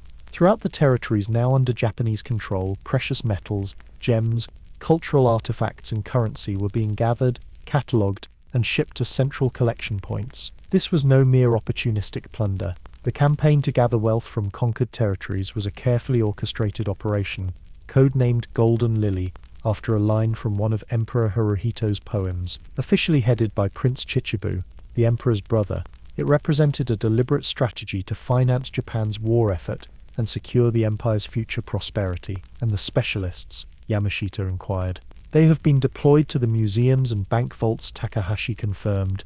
"Everything of value is being documented." Throughout the expanding Japanese empire, teams with specialized knowledge worked alongside the military, art experts who could identify valuable cultural treasures, bankers who understood bullion and currency, engineers who could fashion secure storage for the accumulated wealth. As Allied forces would later discover, this systematic looting represented one of the largest transfers of wealth in human history. What remained unknown, however, was the ultimate fate of much of this treasure, particularly the vast amounts that passed through the Philippines in the final chaotic days of the war. The mystery of this missing wealth would come to be known as Yamashita's Gold, becoming one of the most enduring treasure legends of modern times. Manila, 1944. The tide of war had turned decisively against Japan. American forces were island-hopping their way across the Pacific, drawing ever closer to the Philippines.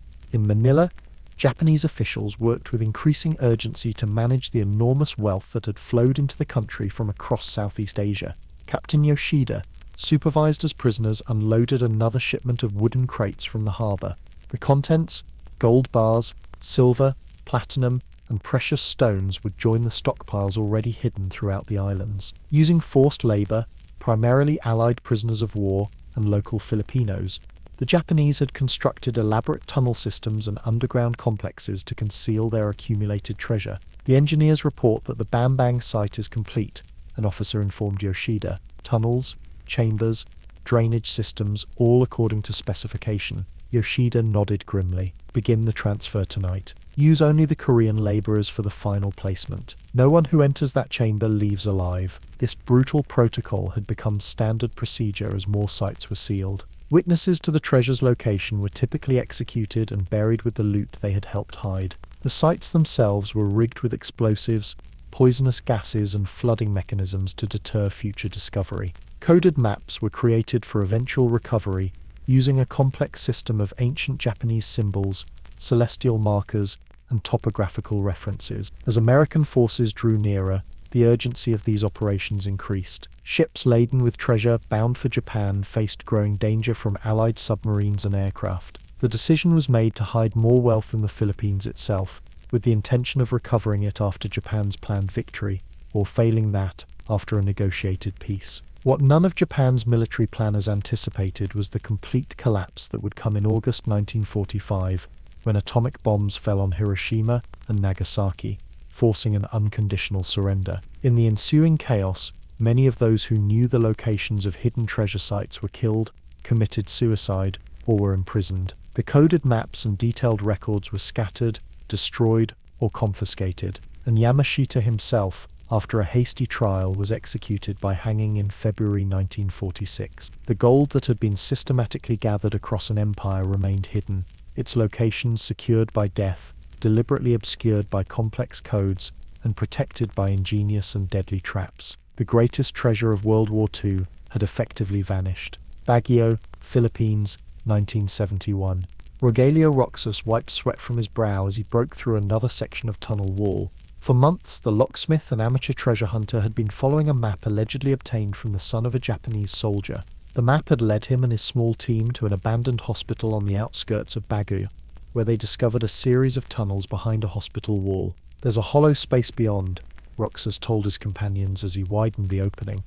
"Hand me the lamp." As light penetrated the chamber, Roxas gasped. Before him stood a golden Buddha statue, approximately 3 feet tall. Behind it, arranged in orderly rows, were stacked what appeared to be gold bars. After years of searching, Roxas believed he had found a portion of Yamashita's legendary gold. According to later court testimony, Roxas and his team removed the Buddha statue and several gold bars before resealing the tunnel, planning to return with better equipment to recover the rest. Roxas took the Buddha to his home, where he discovered it was hollow and filled with diamonds and other precious stones. Word of the discovery spread quickly. Within days, men claiming to be from the National Bureau of Investigation arrived at Roxas' home. They confiscated the Buddha statue and the gold bars, allegedly on orders from President Ferdinand Marcos himself. Roxas was arrested, imprisoned, and reportedly tortured for information about the tunnel location. Upon his release, Roxas found that the hospital site had been thoroughly excavated,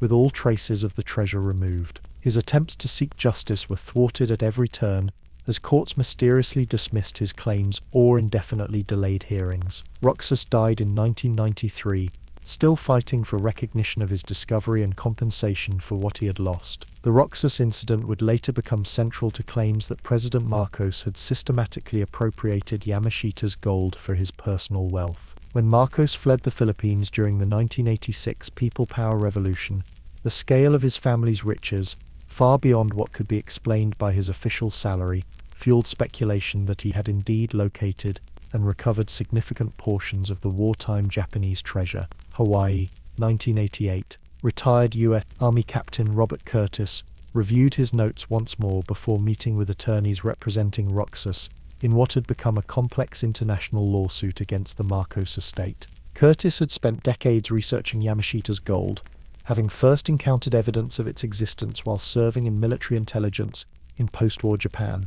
The scale of the operation was enormous, Curtis explained when the attorneys arrived. Based on recovered Japanese records and witness testimonies, we estimate that Golden Lily operations moved billions in precious metals and artifacts through the Philippines. Curtis had assembled compelling evidence: wartime Japanese documents detailing shipments, testimony from Filipino witnesses who had worked as forced laborers, photographs of site markers, and maps allegedly showing tunnel locations. Most intriguingly, he had documents suggesting that U.S. intelligence agencies had been aware of the treasure since the early post-war period and had potentially recovered some sites in secret operations. "You have to understand the historical context," Curtis continued. By 1945, America was already looking ahead to the Cold War. A secret source of gold, off the books and untraceable, would have been extraordinarily valuable for covert operations funding. there was powerful motivation to keep any recoveries classified. This theory gained credence when researchers later uncovered evidence of the so-called Black Eagle Trust,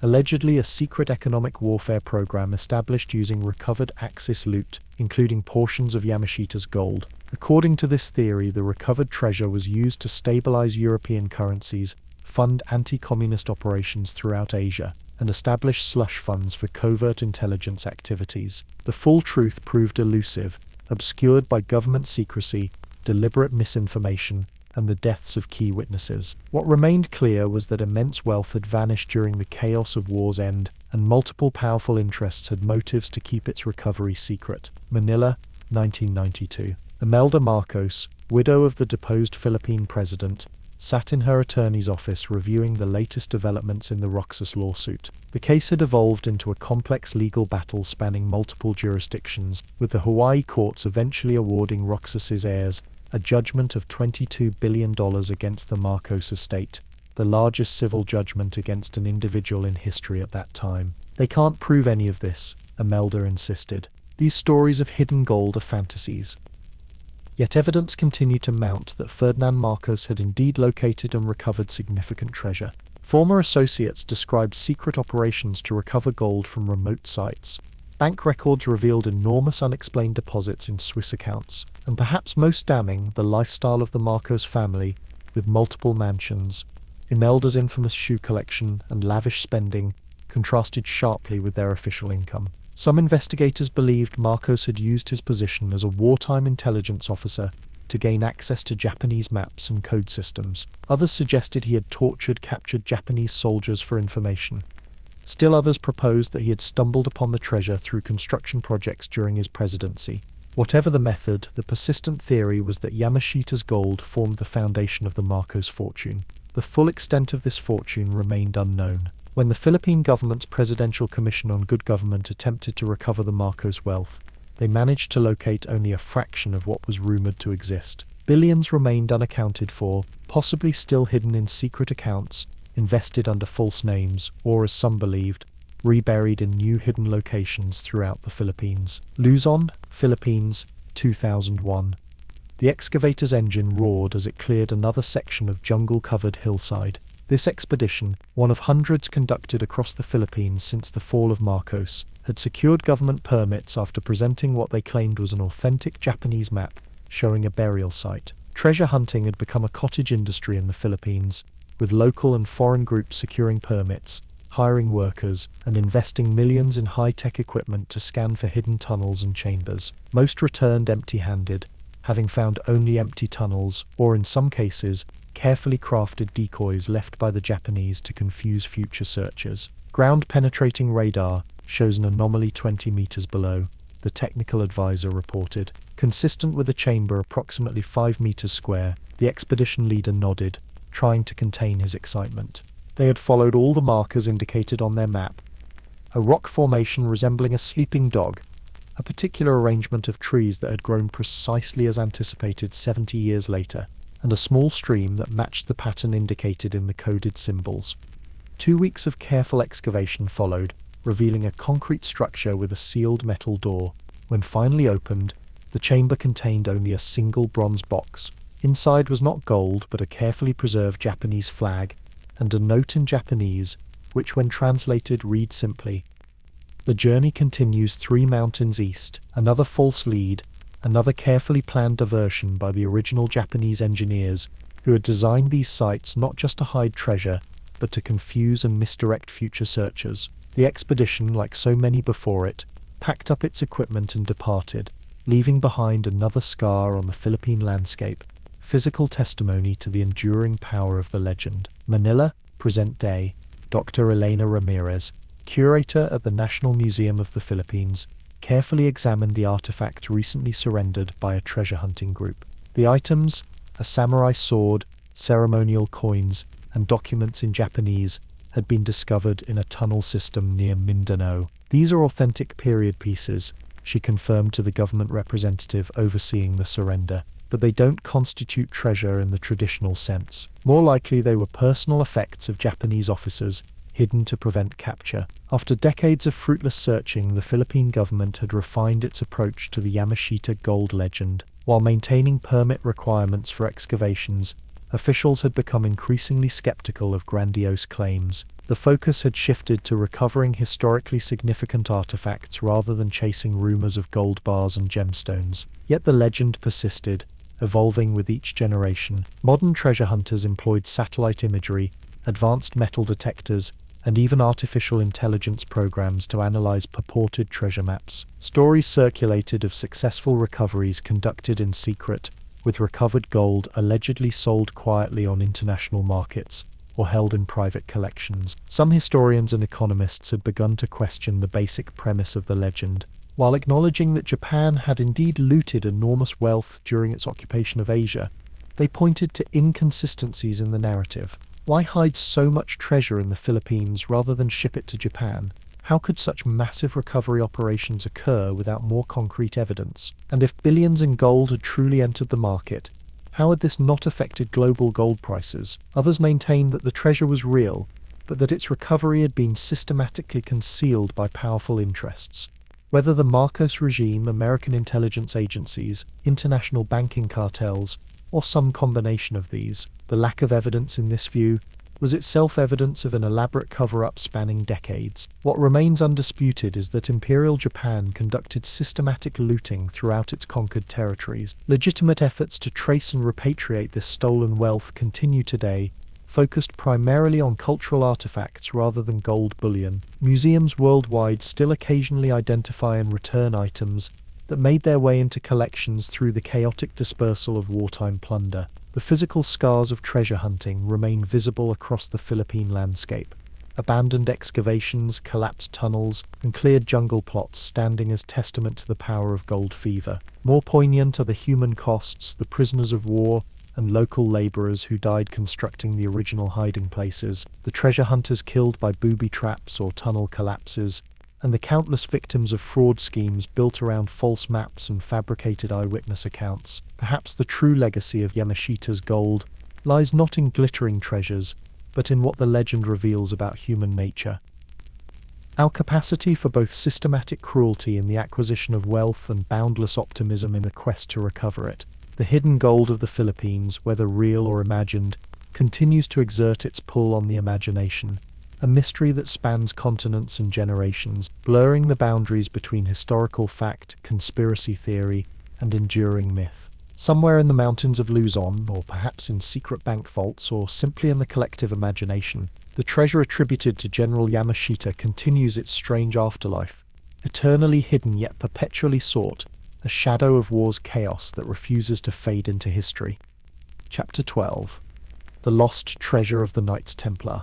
Jerusalem, 1118.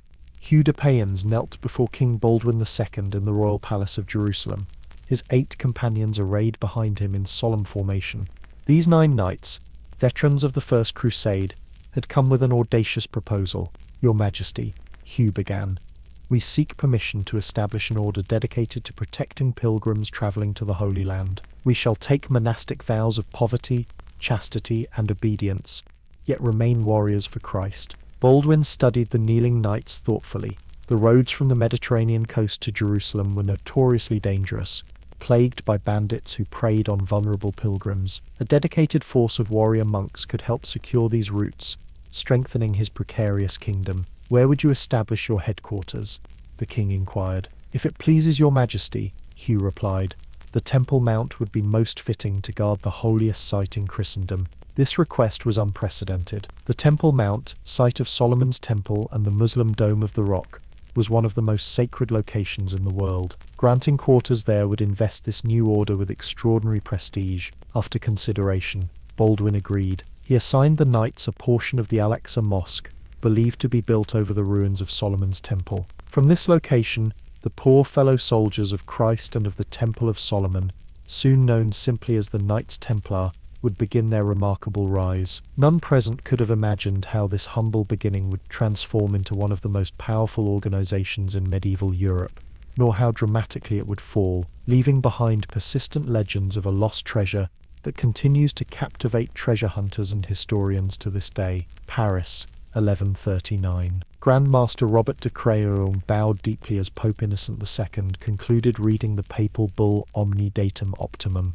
This extraordinary document granted the Templars unprecedented privileges, exemption from local laws, freedom from all taxes, and answerable only to the Pope himself. "Rise, Grand Master," the Pope instructed. "Your order has proven its worth to Christendom. These privileges shall help you better fulfill your sacred mission." In the 2 decades since their founding, the Templars had evolved far beyond a simple protective force for pilgrims.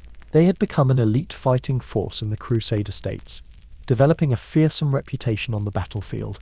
More significantly, they had created an innovative financial network spanning Europe and the Middle East. Pilgrims traveling to Jerusalem faced not only physical dangers but also practical challenges in financing their journeys. Carrying large sums of money invited robbery, while currency exchange between regions involved complicated transactions and unfavorable rates. The Templars provided an elegant solution. Pilgrims could deposit funds at a Templar house in their home country and receive a coded letter of credit redeemable at their destination. This system effectively created one of history's first banking networks. As their financial expertise grew, the Templars began offering additional services: loans to monarchs, estate management for nobles leaving on crusade, and secure storage for valuables. Their houses became repositories not just for gold and silver, but also for important documents and precious objects. The order's distinctive white mantles with red crosses soon appeared throughout Europe as they established preceptories from England to Hungary. Each local Templar house sent a portion of its revenue to support operations in the Holy Land, creating a steady flow of wealth eastward. This combination of military prowess, banking innovation, and papal privilege transformed the Templars into a medieval powerhouse, wealthy beyond imagination, yet theoretically committed to individual poverty. This paradox would eventually contribute to their downfall and to the enduring mystery of their wealth. Acru, 1291. The roar of Mamluk war engines and the crash of collapsing walls filled the air as Theobald Gordon, treasurer of the Knights Templar, supervised the loading of a fleet of galleys in Acres harbour. After nearly 2 centuries in the Holy Land, the last Crusader stronghold was falling. The archives and treasury must reach Cyprus safely. Gordon instructed his subordinates as they carried heavy chests from wagons to the waiting ships. Nothing can be left for the Saracens. The fall of Acre marked the end of the Crusader states and a pivotal moment for the Templars. Without their original mission in the Holy Land, questions would inevitably arise about their purpose and the vast wealth they had accumulated. Gordon, soon to become Grand Master, understood that preserving the Order's treasury and records was essential for its survival. What exactly comprised this treasury remains a subject of historical debate. Beyond gold and silver coins, the Templars reportedly possessed priceless religious relics, ancient documents from the Temple Mount, diplomatic archives, and financial records documenting their extensive European operations. Some legends suggest they had discovered biblical treasures beneath the Temple Mount itself, including the Ark of the Covenant or the Holy Grail. As the last ships departed the doomed city, they carried not just material wealth but the accumulated knowledge and secrets of 2 centuries in the East. The Templars established new headquarters on Cyprus, but their fundamental identity had been shaken. Without the Holy Land, what was the purpose of a military order dedicated to its defense? This existential question would hang over the order for the next 16 years, as they planned for a reconquest that never materialized, while their wealth and influence continued to grow, creating dangerous resentment among Europe's secular rulers. Paris, October 13th, 1307, dawn had barely broken when the king's men pounded on the doors of Templar houses throughout France. Inside the Paris temple, Jacques de Molay, Grand Master of the Order, was dragged from his bed in confusion. By order of King Philip IV, you are under arrest for heresy, blasphemy, and unnatural acts, announced the royal sergeant, producing a sealed document. Similar scenes unfolded across France as Philip the Fair executed a meticulously planned operation to simultaneously arrest all Templars in his kingdom. The charges were shocking: denying Christ, spitting on the cross, homosexuality, idol worship, and various obscene practices during secret initiation ceremonies. Under torture, many Templars confessed to these charges, though most recanted when the torture ended. Whether any of the accusations contained elements of truth remains debated by historians, but the political motivation behind Philip's actions was transparent. The king was deeply in debt to the Templars, and coveted their wealth and property. By charging them with heresy, he could seize their assets while appearing to act from religious zeal. The move caught the Templars completely by surprise. Despite their military training, they offered no resistance, perhaps believing that papal protection would soon secure their release. This proved a miscalculation. Pope Clement V, a French puppet installed by Philip, initially protested, but ultimately acquiesced to the king's actions. In the aftermath of the arrests, royal officials descended on Templar properties throughout France, expecting to find enormous treasures. What they discovered instead were well-managed estates and ordinary operating funds, but not the legendary wealth they had anticipated. The main treasury of the Paris Temple contained significant sums, but far less than rumoured. Most puzzling was the complete disappearance of the Templar fleet. The order had maintained substantial naval forces in the Mediterranean, yet in the wake of the arrests, these ships seemed to vanish entirely. No record exists of their capture or surrender. Equally mysterious was the absence of many financial records and archives that should have been stored in the Paris headquarters. These conspicuous absences gave rise to one of history's most enduring mysteries. Had the Templars received warning of Philip's plans? Had they managed to move their most valuable treasures before the arrests? And if so, where had this incalculable wealth gone? Edinburgh, 1314. Sir William Sinclair watched as stonemasons laid the foundation stones for Rosslyn Chapel on his estate outside Edinburgh. 7 years had passed since Jacques de Morlaix, the last Grand Master of the Templars, had been burned at the stake in Paris, cursing both King Philip and Pope Clement, and prophesying that both would join him before God's judgment seat within a year. A prophecy fulfilled when both died within months of Morlaix's execution. In Scotland, events had taken a different course than in France. Excommunicated King Robert the Bruce had no reason to obey papal bulls dissolving the Templar order. According to persistent legends, he welcomed fugitive Templars who fought for him at the crucial Battle of Bannockburn, helping secure Scottish independence. The Sinclair family, with its rumoured Templar connections, began construction of an enigmatic chapel that would later feature prominently in theories about hidden Templar knowledge and treasure. Rosslyn's intricate stonework included imagery that seemed out of place and time, carvings of American plants like corn and aloe that predated Columbus's voyages by over a century, symbols associated with Freemasonry, and elaborate patterns that some believe form a musical score when decoded. Was Rosslyn Chapel designed as a repository of Templar secrets? Did its architecture encode the location of hidden treasures? Later generations would certainly interpret it this way, though definitive evidence remains elusive. What seems clear is that something of the Templar tradition survived in Scotland, possibly evolving into early Freemasonry, with certain families like the Sinclairs serving as custodians of whatever knowledge or treasures might have escaped Philip's grasp. Atlantic Ocean, 1398. The wind filled the sails of Henry Sinclair's fleet as it navigated unfamiliar waters far to the west of Scotland.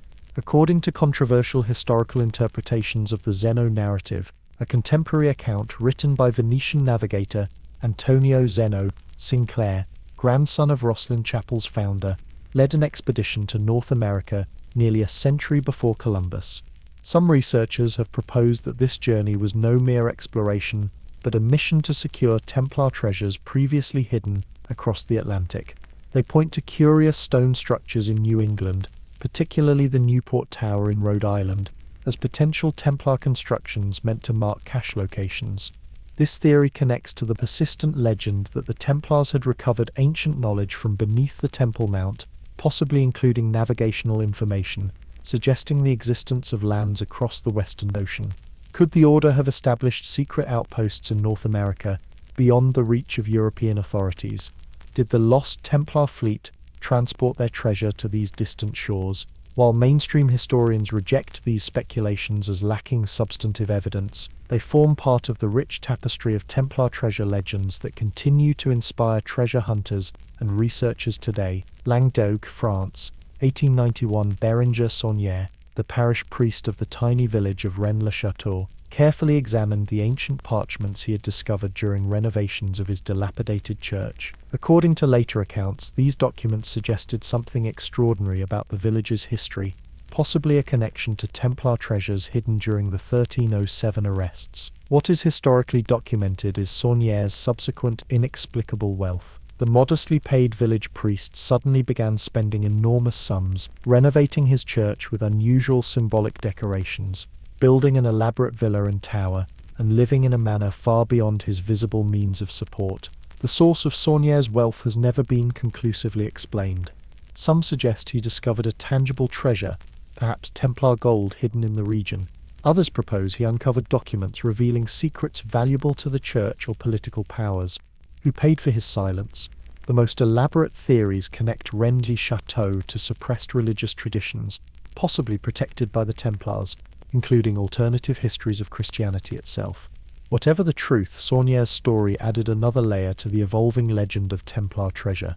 The remote Languedoc region, with its history of religious heterodoxy and proximity to the Templars' substantial properties in Roussillon, became yet another focus for those seeking to solve the centuries-old mystery. London, 1982. Historians Michael Bagent, Richard Lee, and Henry Lincoln sat in a London pub, discussing the final revisions to their controversial bestseller, The Holy Blood and the Holy Grail. Their book had taken the Templar mystery in a radical new direction, proposing that the Order's most valuable treasure was not gold or relics, but a secret knowledge, documentary evidence that Jesus had married Mary Magdalene and produced a bloodline that continued through the Merovingian kings of France and certain noble families. In this theory, the Templars had discovered proof of this lineage during their excavations beneath the Temple Mount and had subsequently become guardians of this explosive secret, along with the descendants themselves. Their suppression in 1307 was not merely about wealth, but about preventing this knowledge from becoming public, as it would undermine the theological foundations of the Church. Though dismissed by mainstream historians and religious scholars, this theory captured the public imagination, eventually inspiring Dan Brown's phenomenally successful novel, The Da Vinci Code, and bringing the Templar mystery to global attention in the 21st century. This reframing of the Templar treasure as information rather than gold represented a significant evolution in the legend. It suggested that what the Order protected might have been more valuable and dangerous than mere material wealth, a secret with the power to transform understanding of religious history itself. Present day. Dr. Isabel Moreno carefully inspects a medieval manuscript in the climate-controlled archives of the Vatican Secret Archives, recently granted access to documents related to the Templar trials. After 7 centuries, the mystery of what happened to the Templar treasure continues to inspire historical research, treasure hunting expeditions, and popular entertainment. Scholarly consensus acknowledges several probable components of the Templar story. The Order was indeed wealthy and financially sophisticated, though perhaps not to the mythical extent later claimed.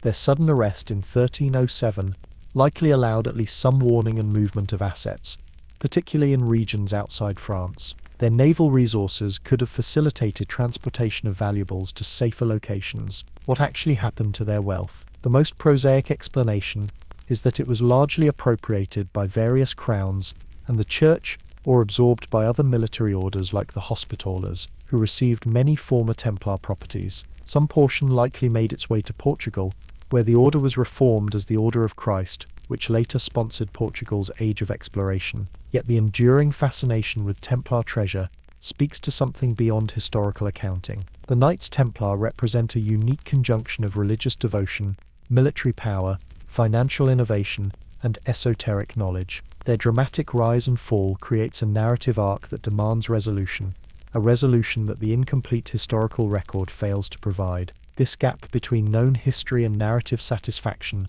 has generated centuries of speculation. Oak Island in Nova Scotia, Bornholm Island in Denmark, the caves beneath Jerusalem, remote Scottish chapels, and countless other locations have been proposed as the final repository of Templar wealth. Some modern organizations claim direct descent from the original order, suggesting the transmission of secret knowledge through the centuries. As historical research continues to uncover new evidence about the actual operations and fate of the Templars, the legendary dimensions show no sign of diminishing. Perhaps this is because the Templar story touches on fundamental human concerns, the tension between spiritual and material values, the fragility of power before political expedience, and the allure of hidden knowledge waiting to be rediscovered. The true legacy of the Knights Templar may not be a material treasure at all, but rather their demonstration of how innovation, dedication, and organization could create unprecedented power, and how quickly that power could be broken when it challenged established authorities. Their rise and fall forms a cautionary tale that continues to resonate in our own age of financial complexity and institutional vulnerability. Yet somewhere, perhaps in a forgotten cave, a submerged vault, or a dusty archive, physical traces of the Templars' final days may still await discovery. Until definitive evidence emerges, the lost treasure of the Knights Templar will continue to beckon to adventurers and scholars alike, a mystery spanning centuries and continents, blending historical fact with legendary embellishment in ways that perfectly embody the enduring human fascination with hidden knowledge and lost riches.